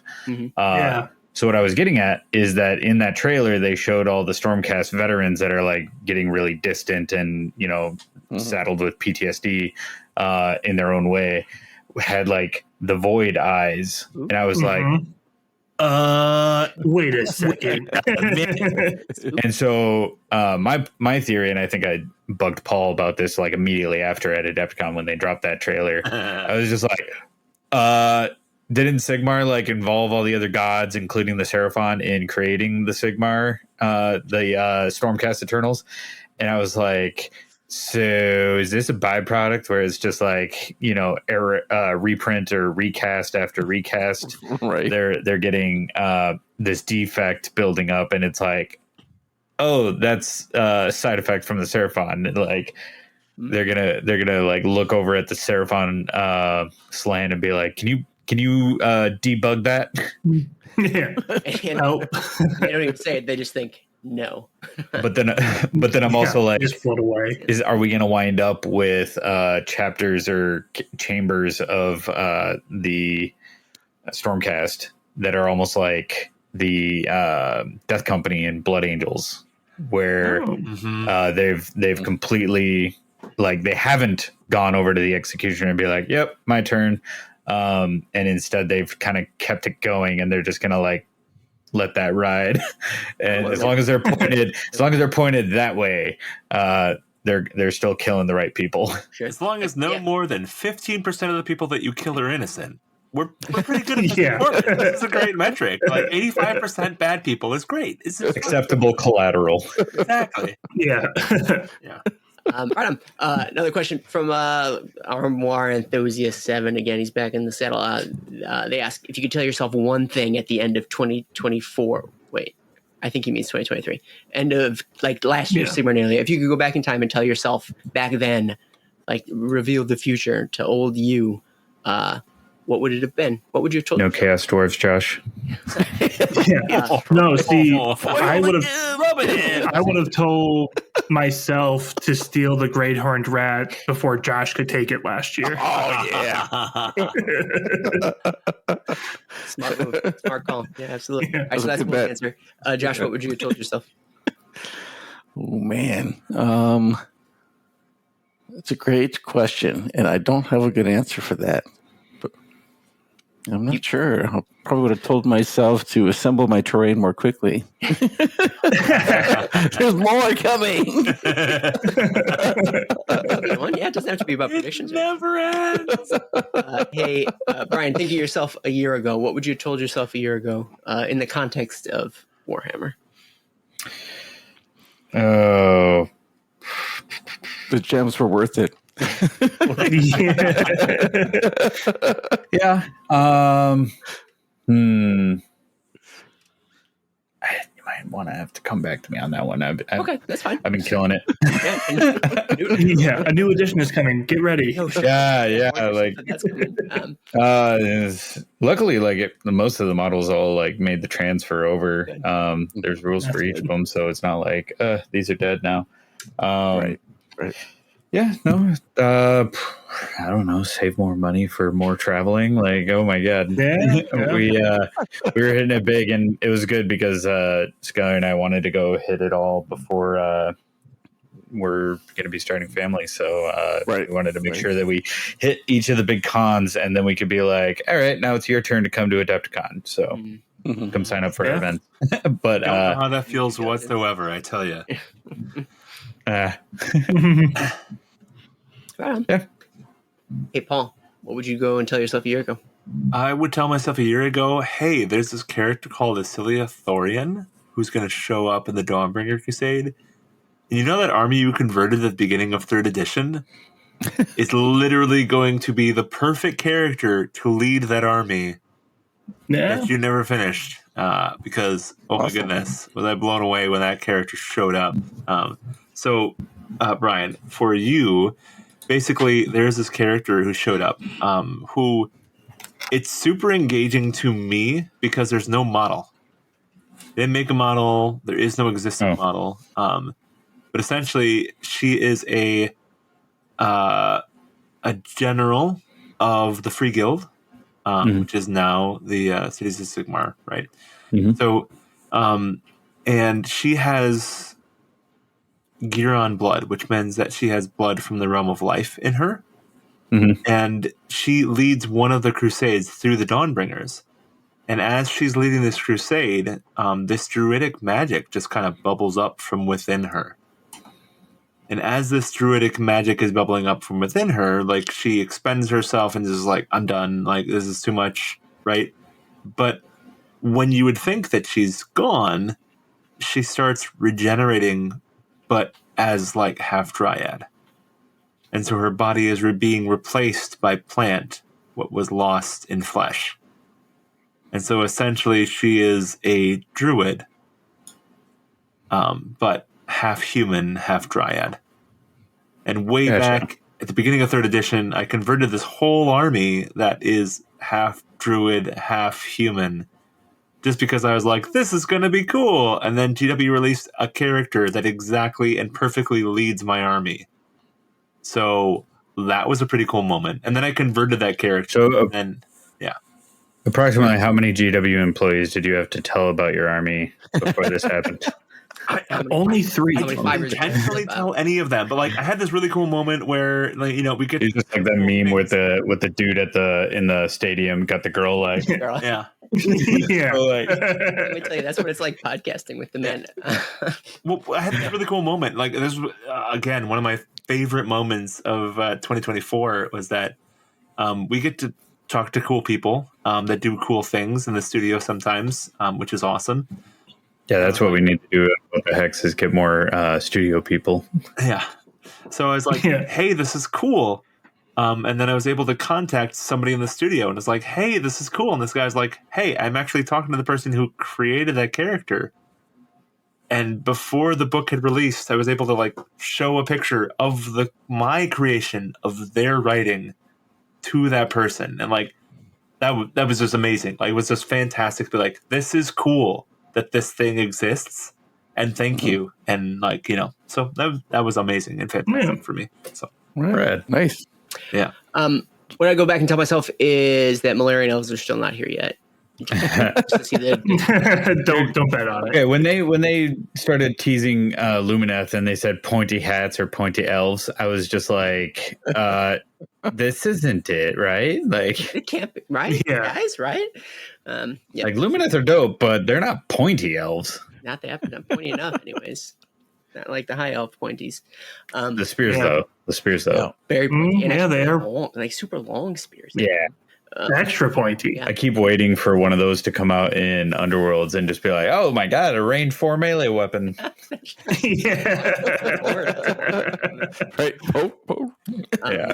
All right. Another question, this time from a Celtic patron of the show. Thank you. You and all the other patrons. What models are you most disappointed to see go to Legends? So I think from the Age of Sigmar perspective, or any of the Underworlds warbands getting retired. I think we could just talk about retiring as a whole, even. What are you most bummed to see get legended out there? Hey, Will, tell me about it. I'm going to say the evocators on Celestial Dracolines. Good ones, yeah. Because I thought they were just really cool. Mostly because I just think Sacrosanct as a whole was cool, armor and robes. But I thought the Dracolines, I just like when more animals get added to the setting because it fleshes the setting out a bit more, increases the bestiary. I guess I would say just maybe specifically Estrella Soulbright, because she's a really cool model, posed really well, really like her, and she was easy to build. So like it's cool to have a named hero that anyone can assemble well and put out there that just looks that cool. Sure. Yeah. As an aside, am I the only one who finds the easy to builds actually harder to build than a regular thing because those push? No, a lot of people actually say that. Yeah. The push to fit's not necessarily easy. Yeah. So the hack that I found is any of those pagan hole bits. Chop it up. Oh no! I just take my X-Acto knife, go into the hole, and cut a slice in the hole so that there's Oh, an air vent basically for the glue and the air to escape as the peg gets pushed in. that's a really good idea. Yeah. That's a good idea. Yeah. Nice. But yes, they are not easier to build. How many times have I like squeezed as hard as I physically can and then end up snapping a different bit because Yeah, right. Yeah, if you're squeezing that hard, you're squeezing too hard. Yeah, Right. that's true. Right.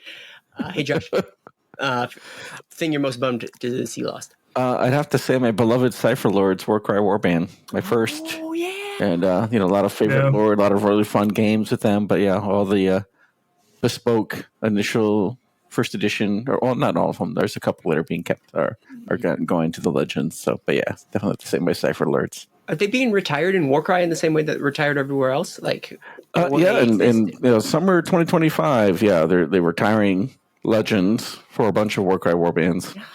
that's all. I guess if they stop selling most of the them, first they don't do edition rules anymore. Yeah, that's terrible. Those are some of the coolest things that they have ever done, and like to have them. Yeah. Is lame. Hey, Ryan, thing you're most bummed to see go. Currently, we have we do have a legend section now. Everything's got that kind of universal rule, but there's a section where they gave a bunch of the different warbands to generic Grand Alliance war scrolls. I don't believe that all of them are staying there because there's some really cool factions like Sons of Elmorn. That was from the Gnarlwood box. Yeah. No, they're 2023. Sure. And so they're it's got that Lich King and his 4 sons, or 3 sons and 1 bastard son, and his beautiful boys. Yeah, the real big shield, the mountain guy. Yeah. But fantastic looking warband.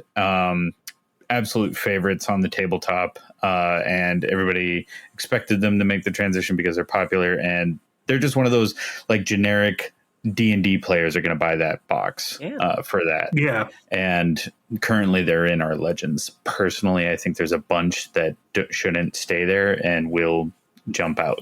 So Gotcha. I think it's gone. It's still playable, but gone for now. Mm-hmm. I don't think it's there forever.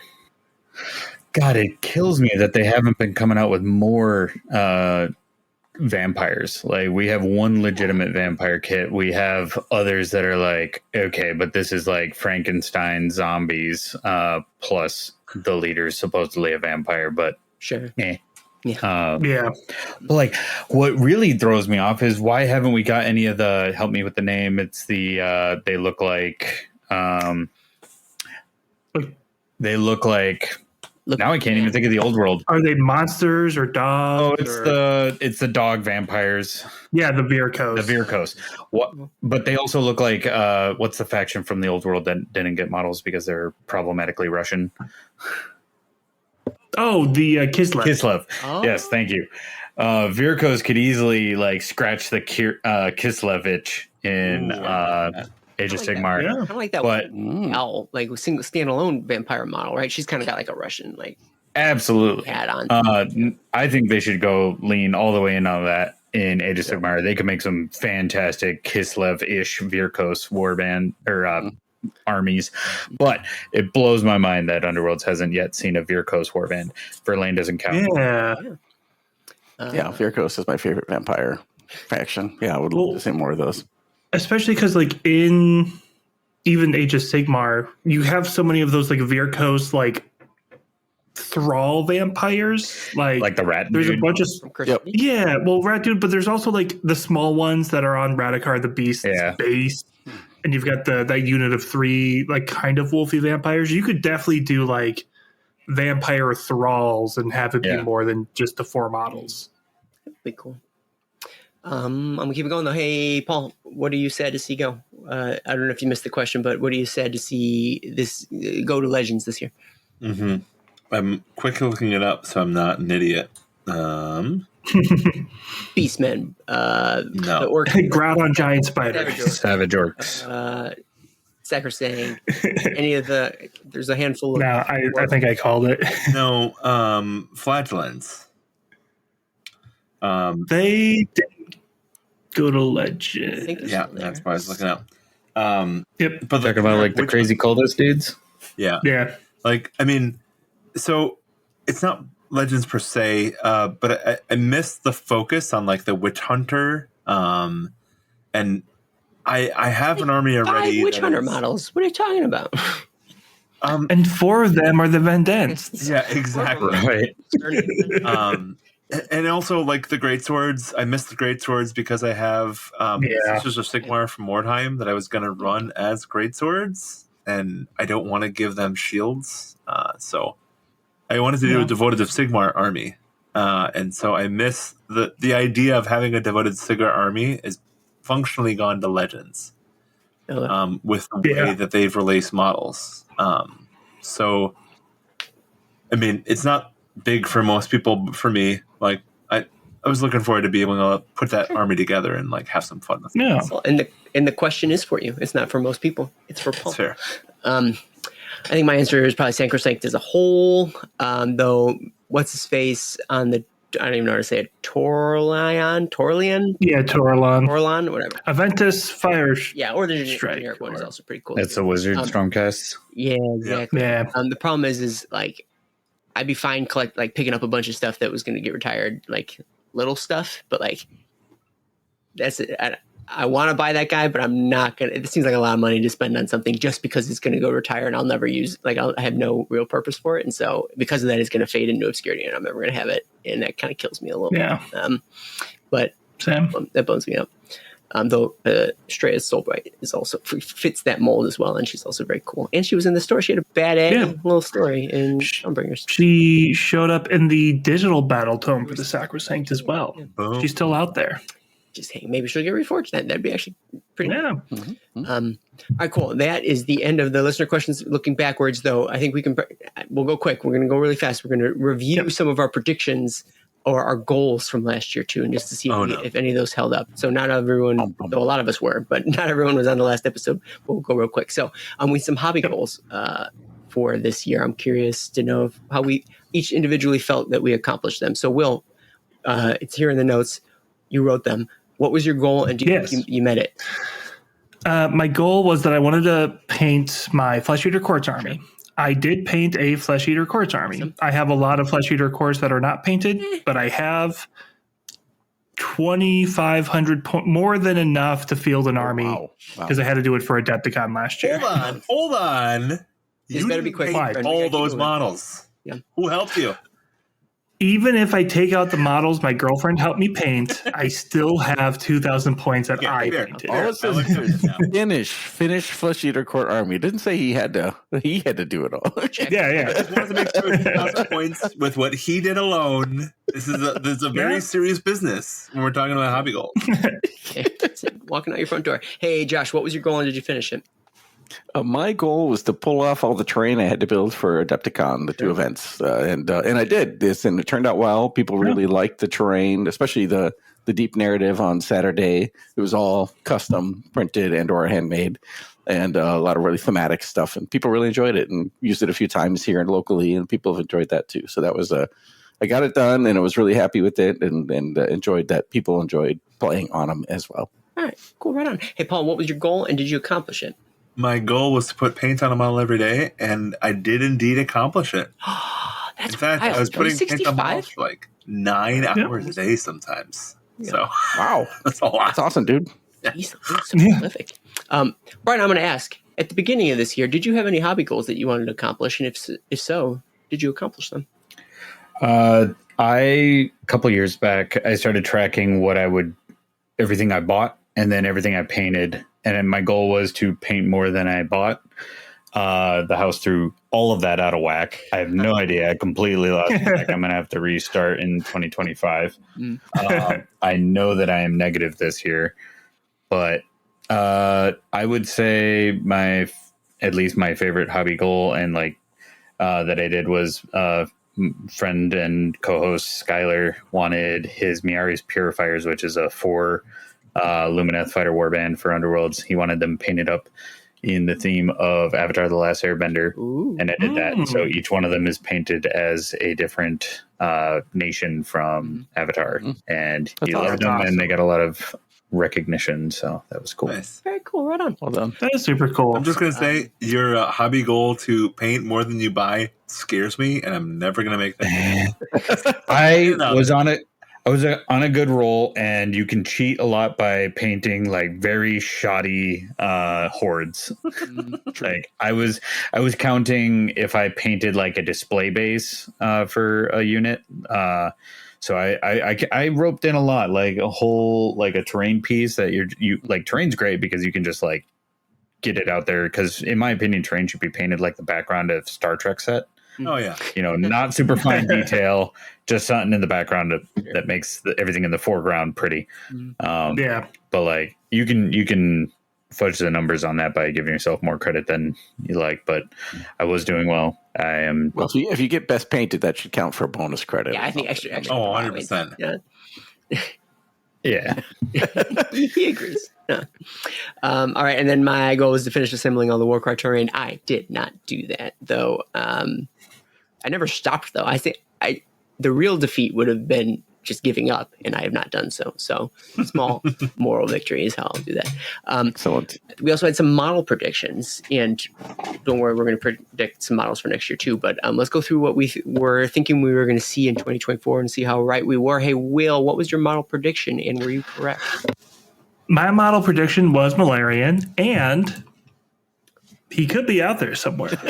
He's hiding. he's invisible He's in production. and invincible. He's in the shadows. In the shadows. Hey, Josh, what was your model prediction, and were you right?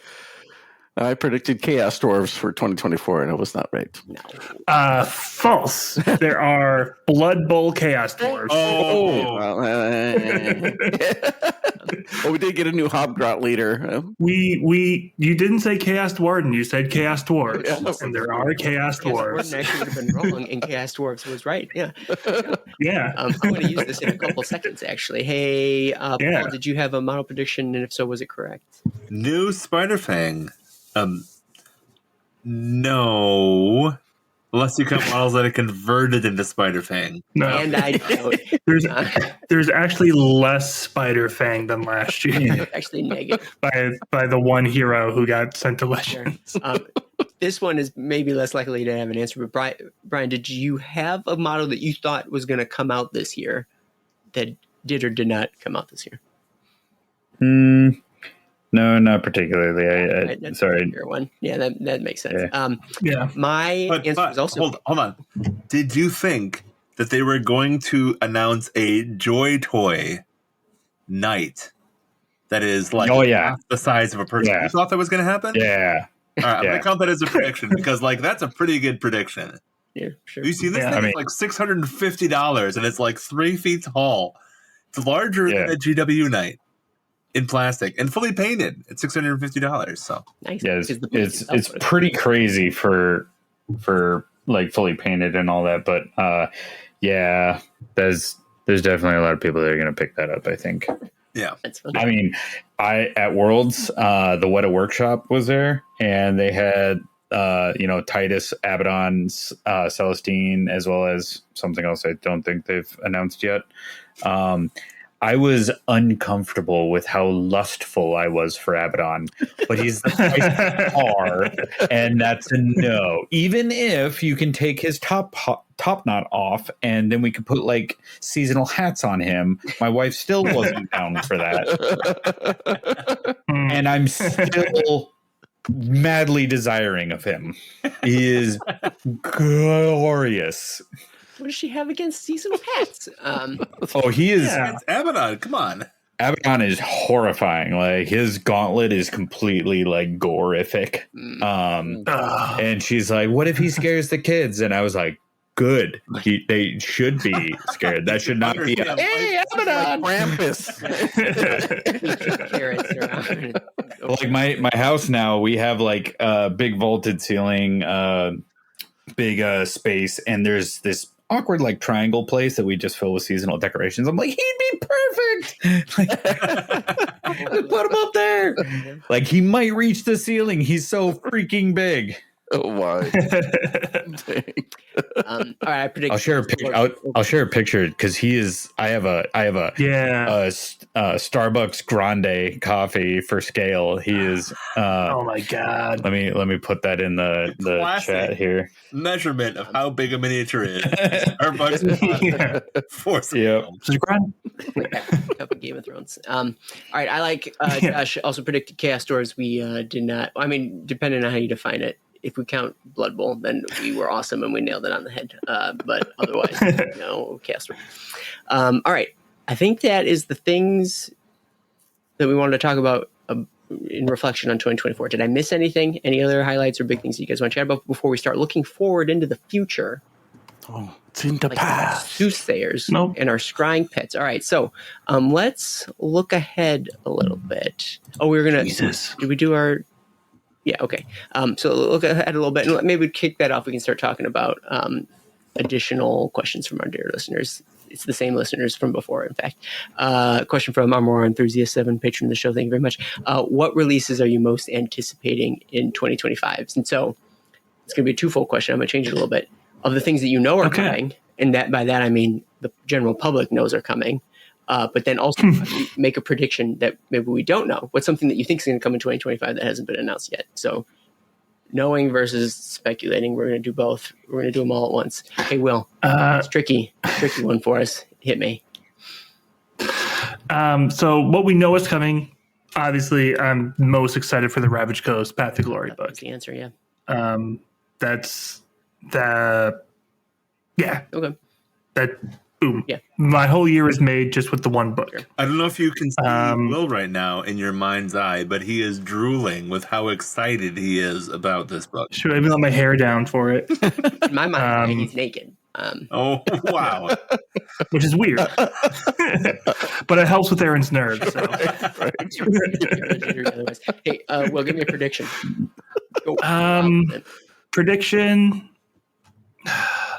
It might tie into my fantasy draft as well. Okay. I think we're going to see Fire Slayer's Overhaul. Ooh. That's And I think that's going to be pretty cool. Yeah, I think on the Vulcan Flameseeker route, that would be phenomenal. Yeah. Are those hopefully. the Magmadroth razors or? Yeah. Yeah, exactly. Yeah. Yeah, because they have a mix. Tight. With like the eggshells on their shoulders. I took those off, but Yeah. No, I like it though. Hey, Josh. Things that you maybe we know are coming, so then you could say you're most anticipating. But then to take it in a different direction, give me a speculation. What do you think might come out? I mean, I'm definitely with Will on the Ravaged Coast, just because they introduced it as a Warcry setting, and I want to expand that a bit, maybe for Adepticon. Sure. But obviously, middle 2025, we're supposed to theoretically get our new edition of Warcry. So, totally looking forward to that and what that might look like, and what, where that might be, that kind of thing. There's lots of questions there and lots of interest. What I would like to see. But maybe this will tie into my what faction would I like GW to make? And I was like pirates of some theme. If we're doing Ravaged Coast, Path to Glory, we got Ravaged Coast and Warcry. I would love to see some sort of pirate themed Underworlds, Warcry, war bands or something like that. Would Well, there's the Buccaneer. The ogre is a Buccaneer, but yeah, I mean more. Give us more. Yeah, somewhat. So, yeah. All right. Well, it's true. Actually, there is done with the parrot and everything else. Sure. Underworld. I'll make it quick. Whatever you're about to say. Yeah. Is a theme acceptable? Because you're not talking about a specific model. We've always done specific models or characters, right? Yeah, no, this is just what are you, excited for? Sure, All right. I think so. All right. Consensus is a theme works. Yeah, okay. Because specific model and character, I think, is like a later question. All right. Or- It might change or just- my theme. I'm just gonna say it might change my prediction. We're fast and loose with these rules. Hey, Brian, of things that you know are coming, is anything you're particularly anticipating? And then give us your best guess, something that you wish would come out next year, or speculate might come out next year. Well, the dinosaur team just came. The Jaws of Itzel. That was what I was hoping for the long time. Things. Things I predict. Or want to see. Or want To see. Man, when Underworlds kind of preceded Age of Sigmar lore, and we went to Olgu and we were like in the realm of shadow, I thought for sure we were gonna bust open Slanesh. Like I thought we were gonna break the chains and like stumble in and just fumble, break Slanesh loose. I think narratively they said that Underworlds contributed to one of the chains breaking, so one more step closer. Nice. But I don't know how credible that is, or if somebody was just spinning me around. But I mean, we got 2 really good Slanesh warbands right now. I'd like to see a third, but I think Khorne will get theirs. But I think Chaos Dwarden are going to be hitting our game first. Okay. I mean, okay. So hitting Underworld before AOS. Well, they kind of hit Warcry. I keep let me say that again in case there's a bump. Warcry, yeah. What is their deal? Are they are they like fanboys of Heshut or? Well, they're like human worshippers, but they're getting legend. So okay, so kind of like the Diggas from Gorka Morka. Yeah, the Digganobs. Yeah, kind of. But there is a chaos. I think part of their lore is that they were. Oh, you go, Paul. Right, there is a Chaos Warden in the Be'lakor. Yep, Warcry underband, right? Well, not the Be'lakor one. Fire Tyrant. And Iron Golem. Yeah. And Iron Golems. We've seen Chaos Wars before, but yeah. Yeah, seen Chaos subscribed dwarves. Exactly. Yeah. Chaos with a lowercase. They may cancel at the end of the year or after the promo period. We're not 100%.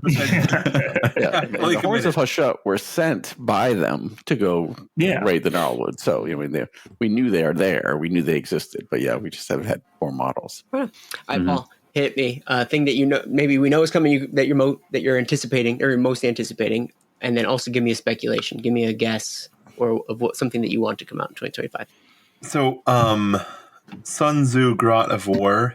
So the new wolf character. Yeah. Like, just a gorgeous. Yeah. And those guys are going to stand out proudly on the table. Well, actually, I'm not 100% a fan of any of the other sculpts, but I love the hero. I think the hero is a really cool model. I think the cavalry's cool, sick. But like, I had this discussion on and off about how they're using everything with CAD, and so like the way that they're doing grots now is not my favorite. But the character that they have releasing is definitely a gorgeous sculpt. So I'm looking forward to that one coming out. Okay. My prediction, I'm gonna predict that they release the Spider King, which I know Martin Orlando is gonna be like, oh, this is not gonna happen, but. We did see a picture in the 4.0 rulebook that looks like it may be a Mega Gargant with a spider skeleton, chitin skeleton on his head. He's being... Well... Go ahead. Oh. I was going to say, not just any spider skeleton, but the one specifically from what is currently the oldest unsolved rumor engine. And he's also getting this like whole character release in Soulbound. So, I mean, as far as like poll theories, this is like super actually reasonable. Evidence, yeah. You should have slipped that down for your fantasy draft. Exactly. I'm going to do both. I'm going to say it's going to come next year, and also I'm going to put it in my fantasy draft. All right. There you go. Confident I am. Right on. This is coming out. All right, as far as mine go, I'm anticipating the Foot of Gork isn't out, right? It's not out yet? Yeah, correct. I bet it's 2025. I mean, nothing's coming up between now and Christmas, so it has to be after the third of the year. So I don't know. Even if it goes on pre-order as we're talking, it won't come out until 2025. Exactly. So I've always wanted a foot model. I mean, I still have somewhere the cardboard cutout, like you punched it and you had a little foot from Warhammer Fantasy, and so now foot. Or I love. We'll have a real. So the fact you want a foot model, is that why you picked the Crown Seer? Because he's not wearing shoes. He's not wearing shoes. Yeah, it's not my thing, but it might be eventually.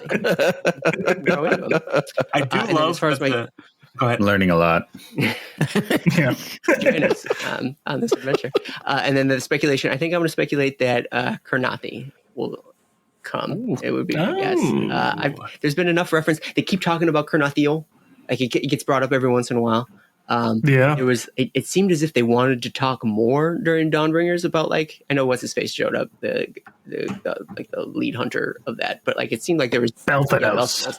it seemed like there was more. Like it wasn't a hint per se, but like it was the prelude to something, or he was the vanguard. I mean, Croak used mind speak to tell Alariel that, like, he's coming eventually. It could be hundreds of years, but he is coming eventually. Yeah, or he said something like cryptic enough, and I'm not going to get this exactly right, but it was the idea that, like, it was almost the equivalent of, like, he can never stay dead, or something, like, I mean, or to give you the feel that way, or something like that. So, yeah, something like it may take centuries, but he will return to you, or something like that. Man, that's a Wood Elf player. Like, that's going to be that. I mean, Sylvaneth are cool and very much Wood Elf, but like, I think there's more to be in mind there for sure. And if we talk about like souping armies, I think having a Sylvaneth and like Kurnothi under one banner would make a lot of sense, actually. Yeah. So that's, I think, one direction. Well, Skylar would absolutely love that, so that's not happening. He can find no happiness in this world. There's that. All right, so those were prediction in the future. All right, so do you guys have any hobby goals? And that was brought up not this year, but last year by Pitcher of the Celtic. And it was such a good question that I think we should answer it again anyways. And so you get a year's worth of credit on this one. Hey, Will, do you have any hobby goals for this year? This one's going to be a harder one to pull off, but my hobby goal is to finish my Grand Hobgrot project, which is converting Hobgrot models, I've been doing it as like a city of Hobgrot. I have all my narrative and lore, but I'm mathing out with base sizes and all this stuff of how I can make a Hobgrot army that can use the rules of 3 to 4 different armies. Yeah. And I think this is the year that now that, they teased that Hobgrot hero, and with a lot of the new Gitmob models fitting the themes that I wanted, I think I can pull it off this time. I believe in you. It helps that Gitmob is releasing early in the year because it's going to take me that long just to paint things. Makes sense. All right, Josh, you got any hobby goals for the year? I've been working on a lot of terrain, like Lake Town, dock type terrain lately for the Ravaged Coast settings that we're going to do in the league, and might run an event. Might introduce some into Adepticon. So I've got a lot of that planned and a lot of it made, and I'm going to continue working on that. So the goal would be to make a bunch of it so that we can fill mini tables and get it all painted up and run some pretty fun multiplayer scenarios with it. Nice, very cool. Hey, Brian, you got any hobby goals for this year? I'll give myself the goal that I've done for years now. I set like life goals for myself, and each time I set that goal, I promise myself that I will then buy a Forge-rolled resin Titan. Nice. The Warbringer Titan, still currently unavailable, and I keep putting it off because I put it off after college, after paying off my car, after paying off my student loans, after getting married, after buying a house, and done all that. Yay, pat myself on the back. No Titan. But where? GW Ware. I want it. I want it so bad. All right, Paul, hobby goals for this year? Put paint on a model every day. Same as last year, but I think it's a pretty solid goal. So oldie but goodie. Very cool. I got a different one this year, because who knows if I'll finish the train, though I bet I will, but I'm not going to use that as the goal. My goal this year is my middle kid, my youngest daughter, who is my middle child,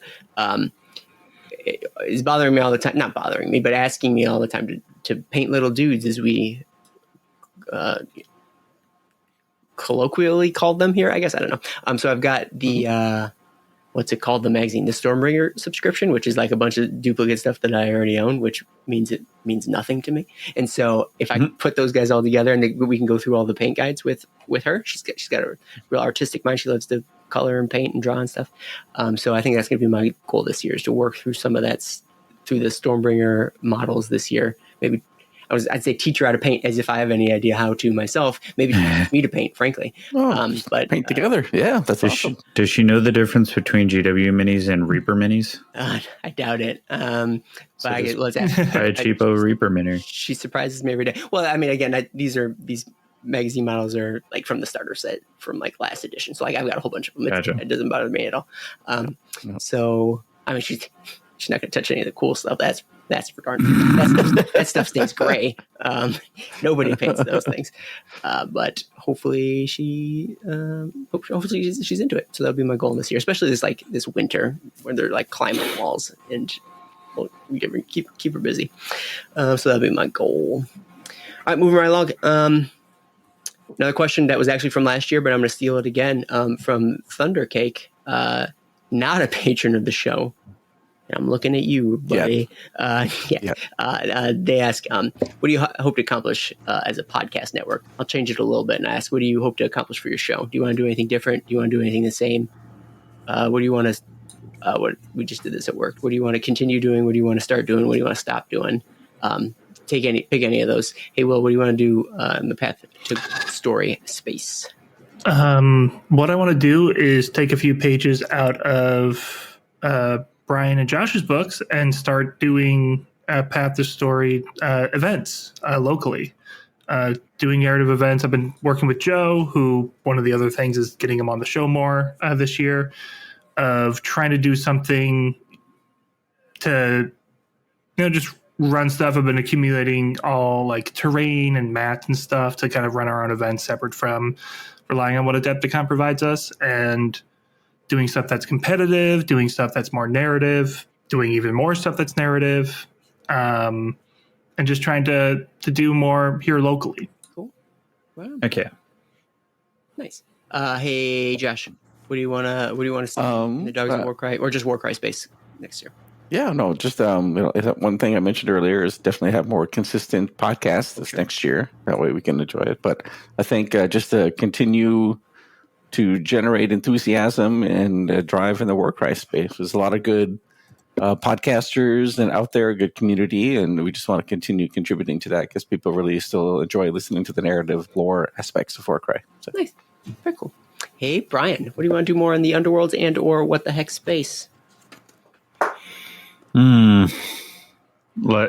This last year was a big year for us in terms of doing more regular attendance at our league nights. We do get a big influx whenever we run an actual league. People love the organized play kits, and just being able to keep up with that. After doing all the traveling, I don't know if it'll happen this year, but the next big thing would be if we're going to travel to another thing. Skylar and I have set ourselves for going to Mecca, going to the Warhammer World in Nottingham. So I don't know. I think that would be more for 2026, but that would be tight. Sure. That would be tight.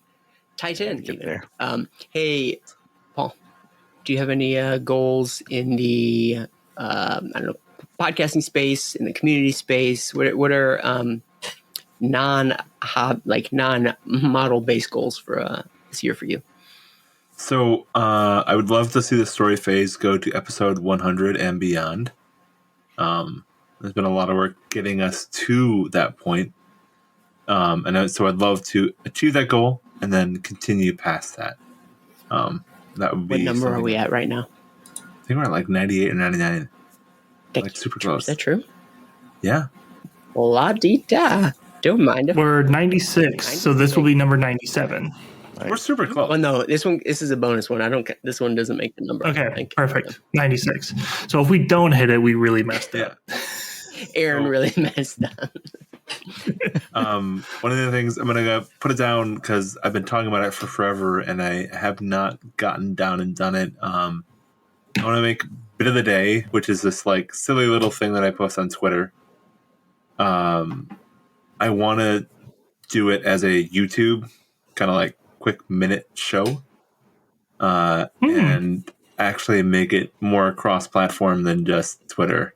Like actually be able to show it on YouTube and Blue Sky and Twitter and just like make sure that people can understand and encounter it a little bit more. And also, maybe people will look at it and be like, hey, I know that guy. So when I go to Adepticon, people are like, I know that guy, right?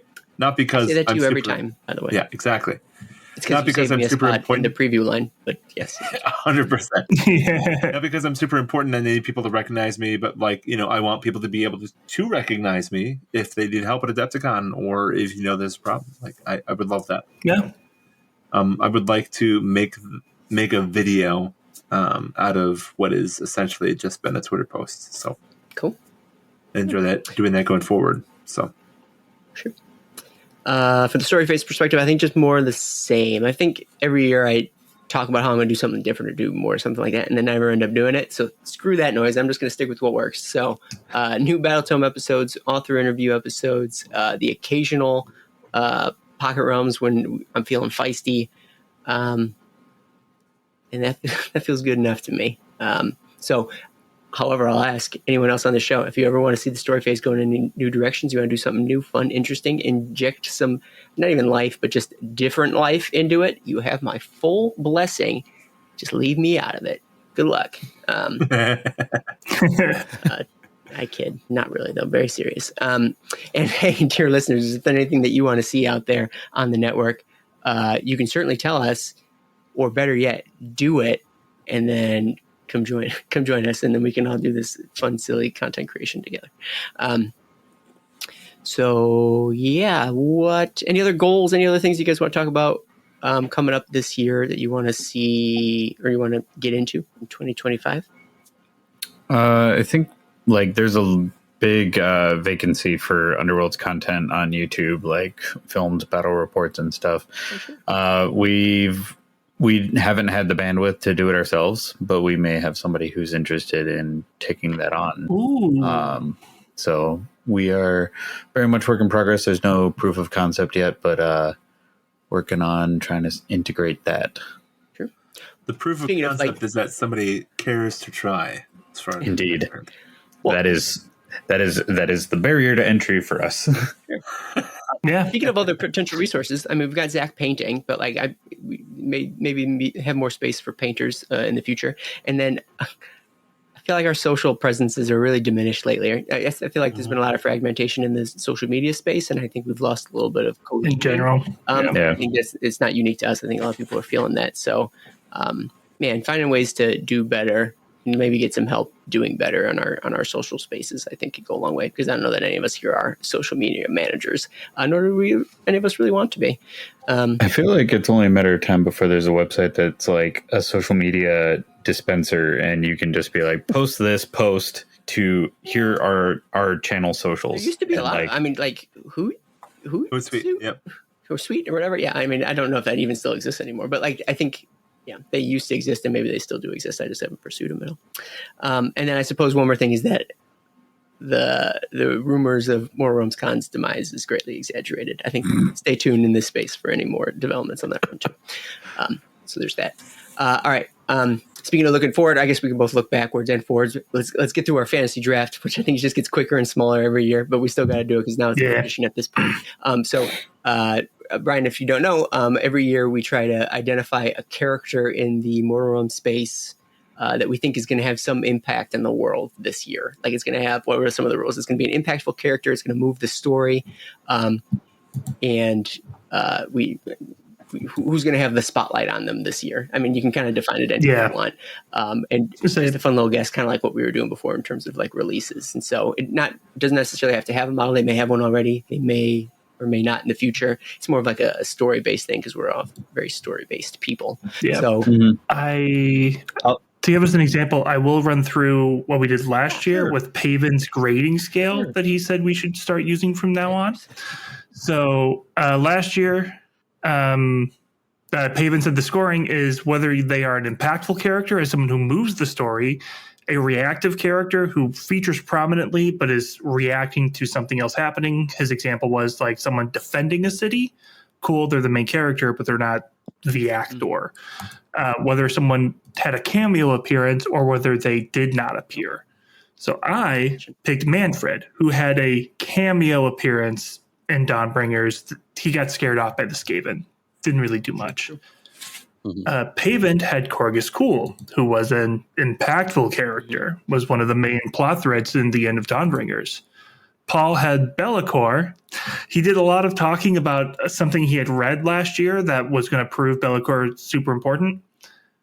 Bellicor had a cameo appearance in this Darkness come Battle. on. It did not pay off. Hold on. I knew exactly. Literally made the I saw Will Ruination write this tab down, and I'm never like, happen.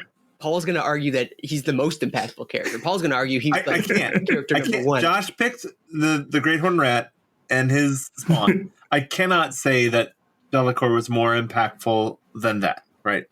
I just can't. However, Is Bellicor like the Alpha Legion in the sense that they are as powerful as you give them credit for? well, so Bellicor Kinda, yeah. created something called Cursed Skies. Yeah. Cursed Skies meant that the Stormcast are having more and more problems because of reforging. And number one, the prosecutors, every prosecutor became Ruination Chamber. Okay. Right? But number two... But he did that 3 years ago. But it's still impacted the plot as far as current. Like, literally, they had to redesign armor in order to make him exist. That was years ago. Cameo is the answer. Cameo. Cameo.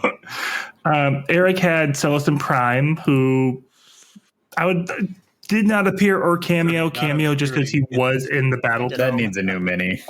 Yeah. Josh had the Great Horned Rat, which is the most impactful character. Yeah. Took that one. And Aaron had Vandus Hammerhand, who I think Vandus and Corgus are equally, because you're right. He did move. He moved around. I mean, because Vandus was doing things. He was just doing things against Corgus, and I think if someone is hunting somebody, the hunter is still kind of doing stuff, even if the person he's hunting traps them. And if the hunter becomes the hunted, vice versa, be impactful character. I like where your head's at, though. Josh still wins. I think he's still the big winner. Yeah, Josh, landslide. Yeah, who knew they'd be breaking through the realms? I was going to say, when you finally switched away from Chaos Dwarves and gave up that dream, you got one right. Get back to my roots. All right, I don't know that any of us are going to pick the same character, so I don't think the pick order matters that much anymore. So maybe I'll just keep doing the order that we're doing here, and if there's a fight, then we can organize or something off. If my character's still alive by the end of it, or hasn't been picked by the end of it, then fair enough. I'd be surprised. Yeah, I'd be surprised. Poorly is what I'm hearing Brian say. Will, give me so obvious. Give me a draft. This ties into what I think is going to come released. I think Bale Grimnir is coming. Ooh. Leader of the Vorstag Lodge of Fire Slayers, because he's in the same area that all like the plot is happening at. And he recently had a medical procedure done by Trog where he lost all of his limbs. Wow. And so I think he's going to get a new model with like cool, like Urgold prosthetics and all this crazy stuff. So I think he's going to have some story. One Fire Slayer model who got a model. I almost, if you look at my screen, I have Bale Grimnir and Fury side by side. Fury's going to be the most impactful, even though nothing happened in the entire Dawnbringer series. The concern he's going to come back, I swear. Just around the corner. He's just right there. Fury is a Fire Slayer character who their entire lore is based around the fact that they belong to a lodge that is based around a volcano. But he already lost his lodge and all of his family before the Dawnbringer started. But he got a model, and then nothing happened to him for the entire Dawnbringer crusade. And every Dawnbringer's book that came out, we always had a listener question goes, what about Fury? Where's he at? Nothing. Nowhere. Never came back. He's still on his way. He's still on his way. Traffic. I do think he's coming back, but my answer is Bale Grimnir. All right, Josh, give me your fantasy draft pick. Oh my gosh, I don't know this year. I don't have a great feeling on anything in particular. All episode. This is a 2-hour-long episode. You knew it was. I know. I'm going to go with Malarian. Malaria. I think we're gonna get a hint. Bold choice, Cotton. It's been a bold choice for 4 years. Yeah. It's gonna pay off. Isn't it Chaos Dwarf for 3 years? Okay, well, so character-wise, I'm going to choose Malarian. Fair. All right, Brian. Lay it on us. Who's your fantasy, literally fantasy draft pick? I don't know. Is Archaon going to continue to be quiet about the Great Horn Rat doing his thing, or is he going to step up and just be like, sit down? Good question. I mean, he had a hand in his ascension, but that doesn't mean he can't tear. With one hand he giveth, with the other he may take away. I'm not familiar. Did he? Oh no, that's fine. Yeah. They collaborated a little bit. Yeah, Bellicor and Archaon had this whole thing going on, and like the whole battle tome for Slaves of Darkness was based around the fact that it's Bellicor versus Archaon. But apparently, I'm not second. My fantasy draft. I don't know why. Sure. It's all conjecture. All right. What's your fantasy draft pick? The Spider King. I'm gonna go with the Spider King. Not even Spider Fang. He's doing it. Or like Spider Fang and the Spider King. Can I do both? I mean, it's a theme, right? So I can pick a theme. So I'm gonna pick spiders. It's a specific. No, this one is a specific character. Oh, the now previous pick a specific character. He got the Great Horn Rat and all of Skaven, but I only get the Spider. I said the No, we specifically had to rein him in away from the rest of Skaven. It was just Great Horn Rat. Spider He King. wrote "and his children," but that's wrong. All right, sorry, Ricky. I do have a novice question. Are they going to have to do a new Archaon model so that the steed has 5 heads now? If they didn't do it for Slanesh, I doubt they would for. I mean, Slanesh isn't broken free yet, right? Great Horn Rat. Nope, not yet. He's the Great Horned Rat offered it to him, and he specifically turned him down. Or that's why there wasn't like a rat tail on it. Which would have been a fun place to put him. But that was He like spat in that his was in the face. beginning, So during the Great Horn Rat's plans, he worked with Archaon, and Archaon agreed to it because he's like, anything that disrupts the Chaos Gods, I'm good with. Including So But I still hate this. And the steed's name is Dorgar, right? Yeah. Correct. Yeah.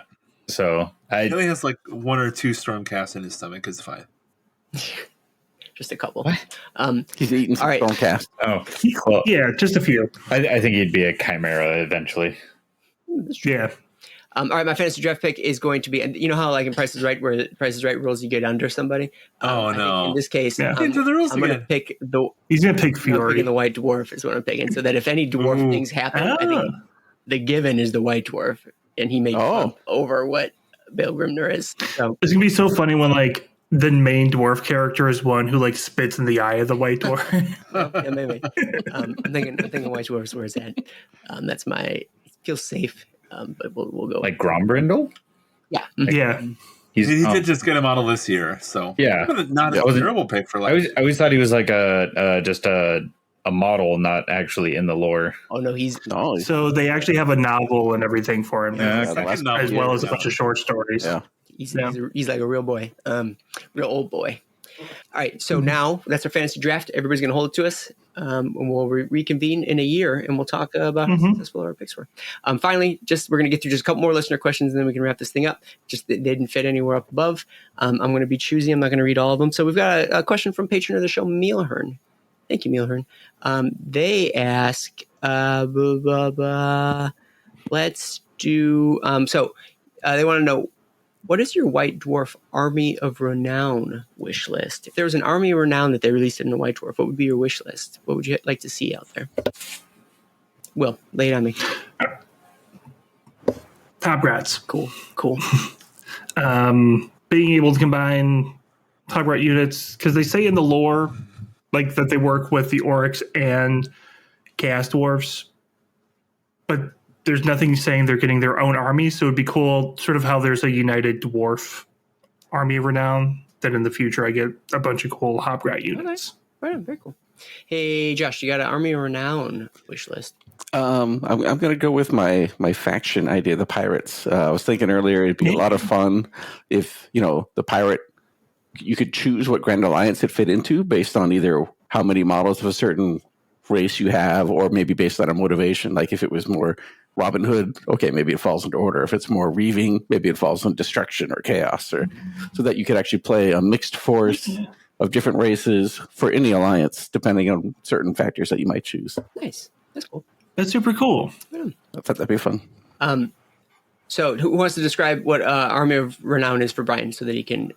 So Army of Renown. I can do. I got an idea. Oh, nice. All right. Well, then you have a wish list in the Age of Sigmar for Army of Renowns out there. So I think this is something I saw from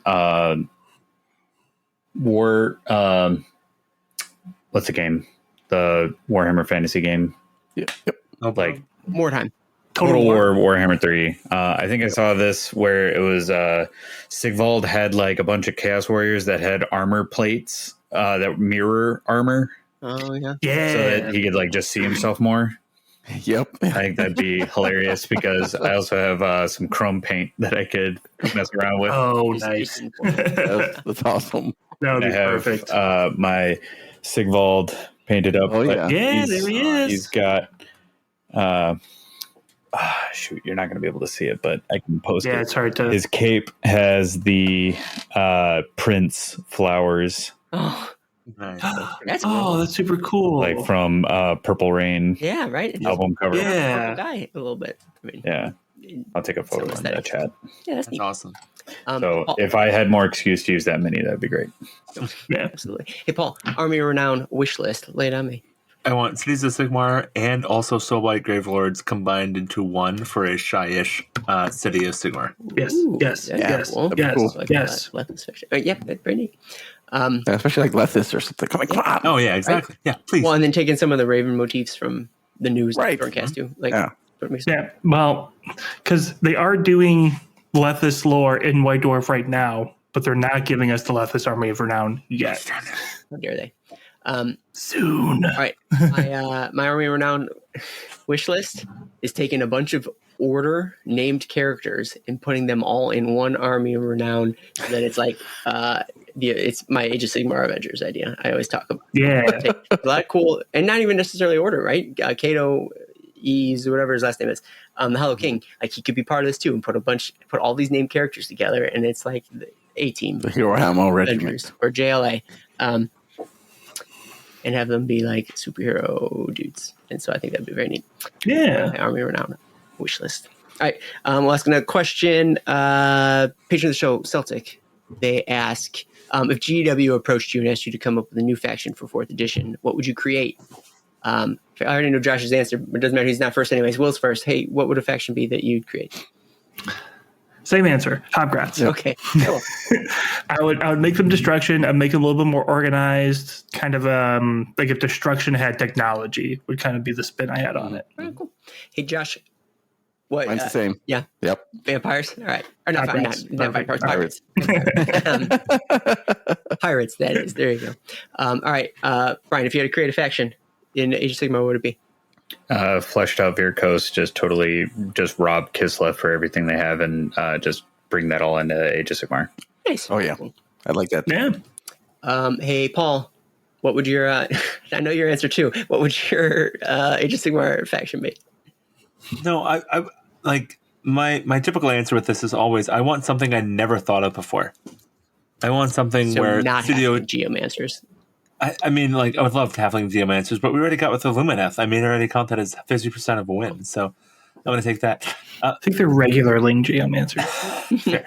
But they're half Techless, half Tyrion. It's totally Halfling Geomancers. Geomancers. Okay. Yeah. What I want is something completely unique and something completely different. Like GW's strength when they design models is that they have a super strong design language for whatever it is that they design.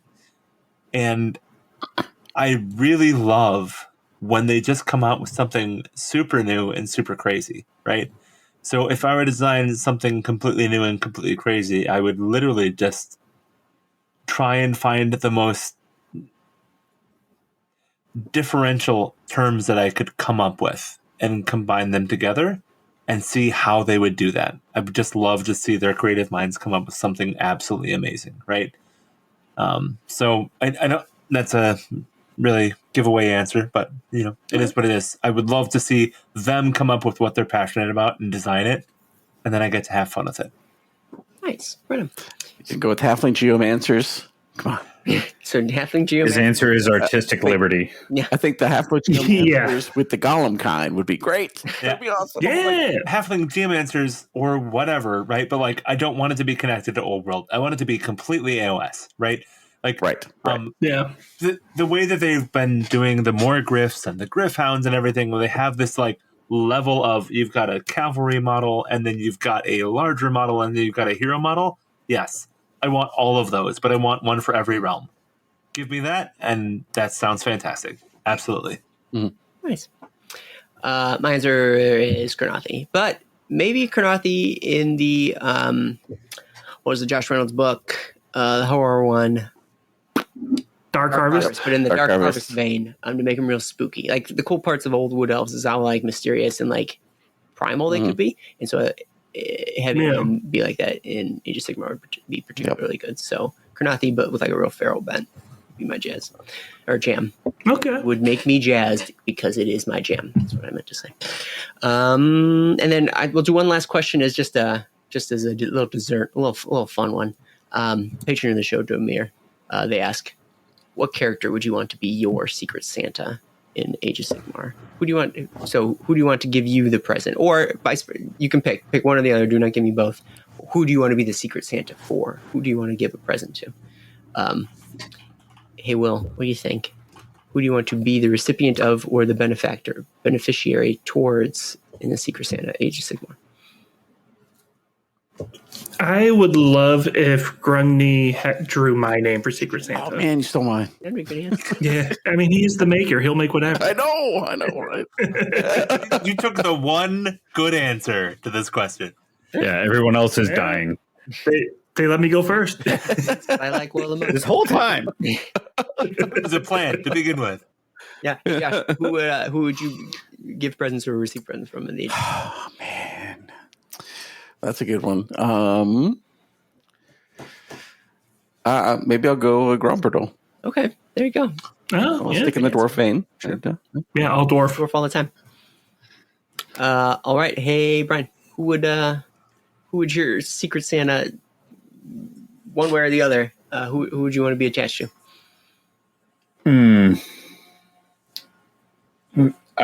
So I'm gonna. This is depraved. Who's the dude on the dais for Hedonites? Oh, Glutos? Yeah. Yeah. Oh, yeah, Glutos or It's going to Scully. be a meal I've never had before. Yeah.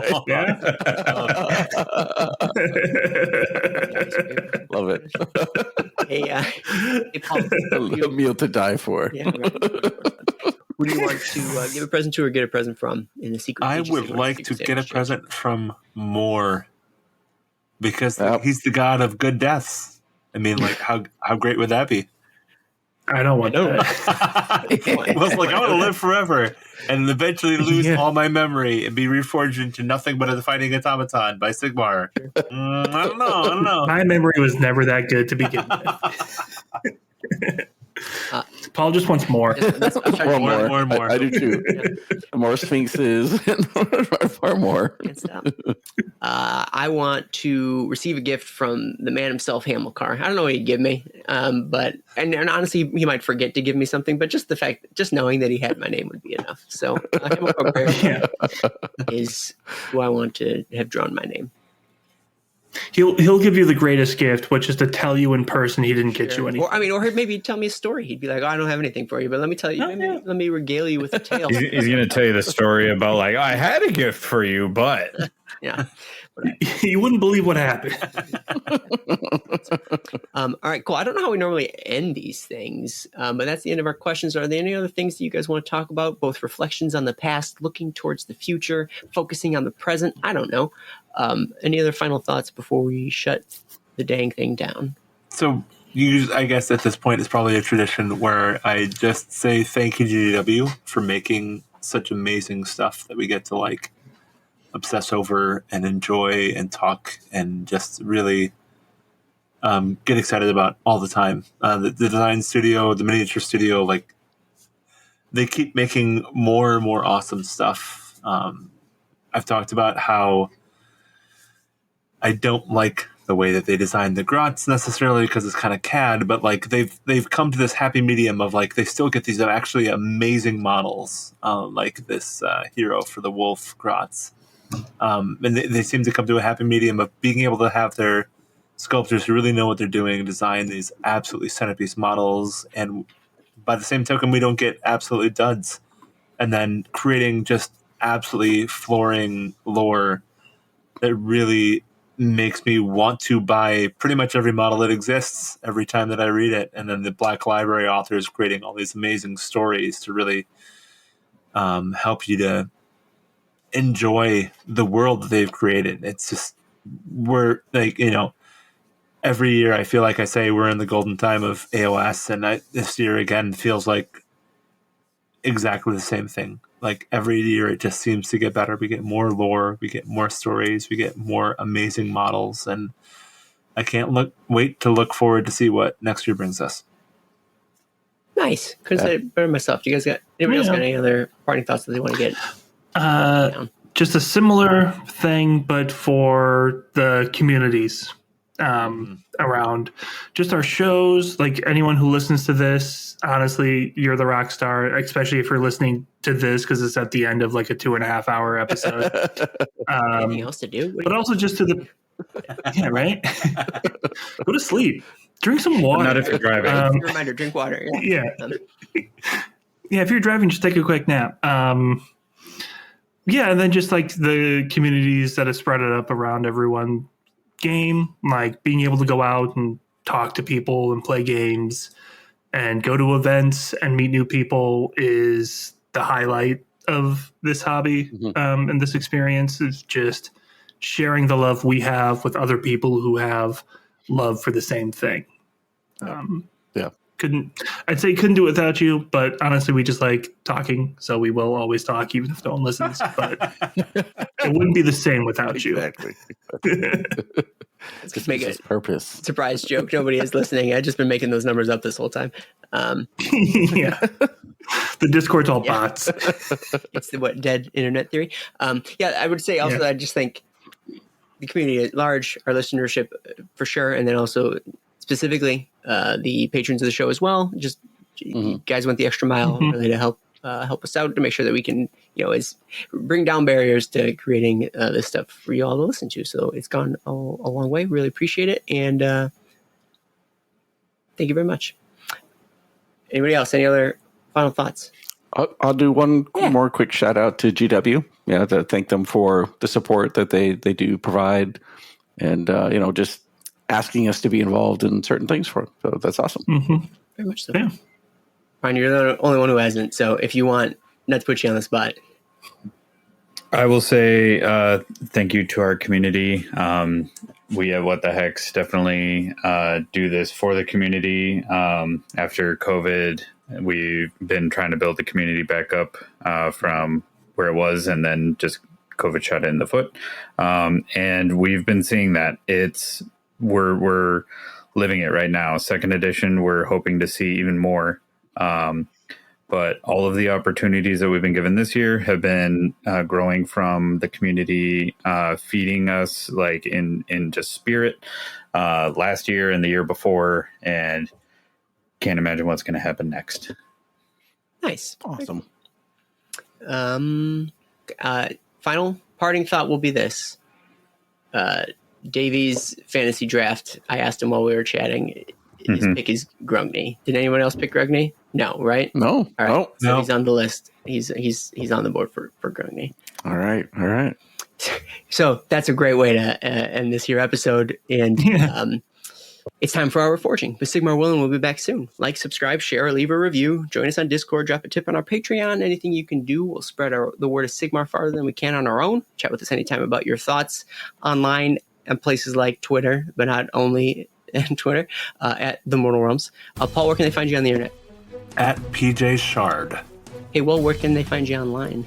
At Sever. Hey, Josh, where can they find you on the World Wide Web? At J.E. Arrington or at Josh DOW on the Discord. Nice. Hey, Brian, where can they find you? What's another word for the internet on the inner tubes? Largely, you'll find me on the What the Hex Discord. I am Homicidal Llama. Sure. And I'm Aaron. You can find me in most places at Dos Asos, and you can find all our Mortal Realms shows and content at www.mortalrealms.com. That's much better. That was better. You did it.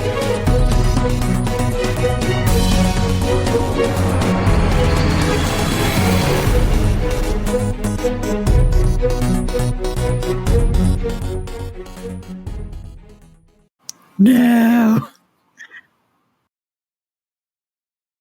It's time for our Reforging, but Sigmar Willing will be back soon.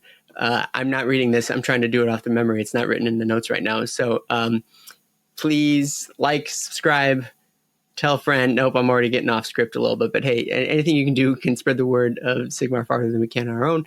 Drop a tip on our Patreon. You can be found at www.themortalrealms.com/Patreon. And you can find all our Mortal Realms shows and content Oh, I normally ask where people can find you guys. Pause. Let me do that over. I know I'm breaking my own rule in terms of making this take forever, but let me do the real outro. Where you at? Where you at?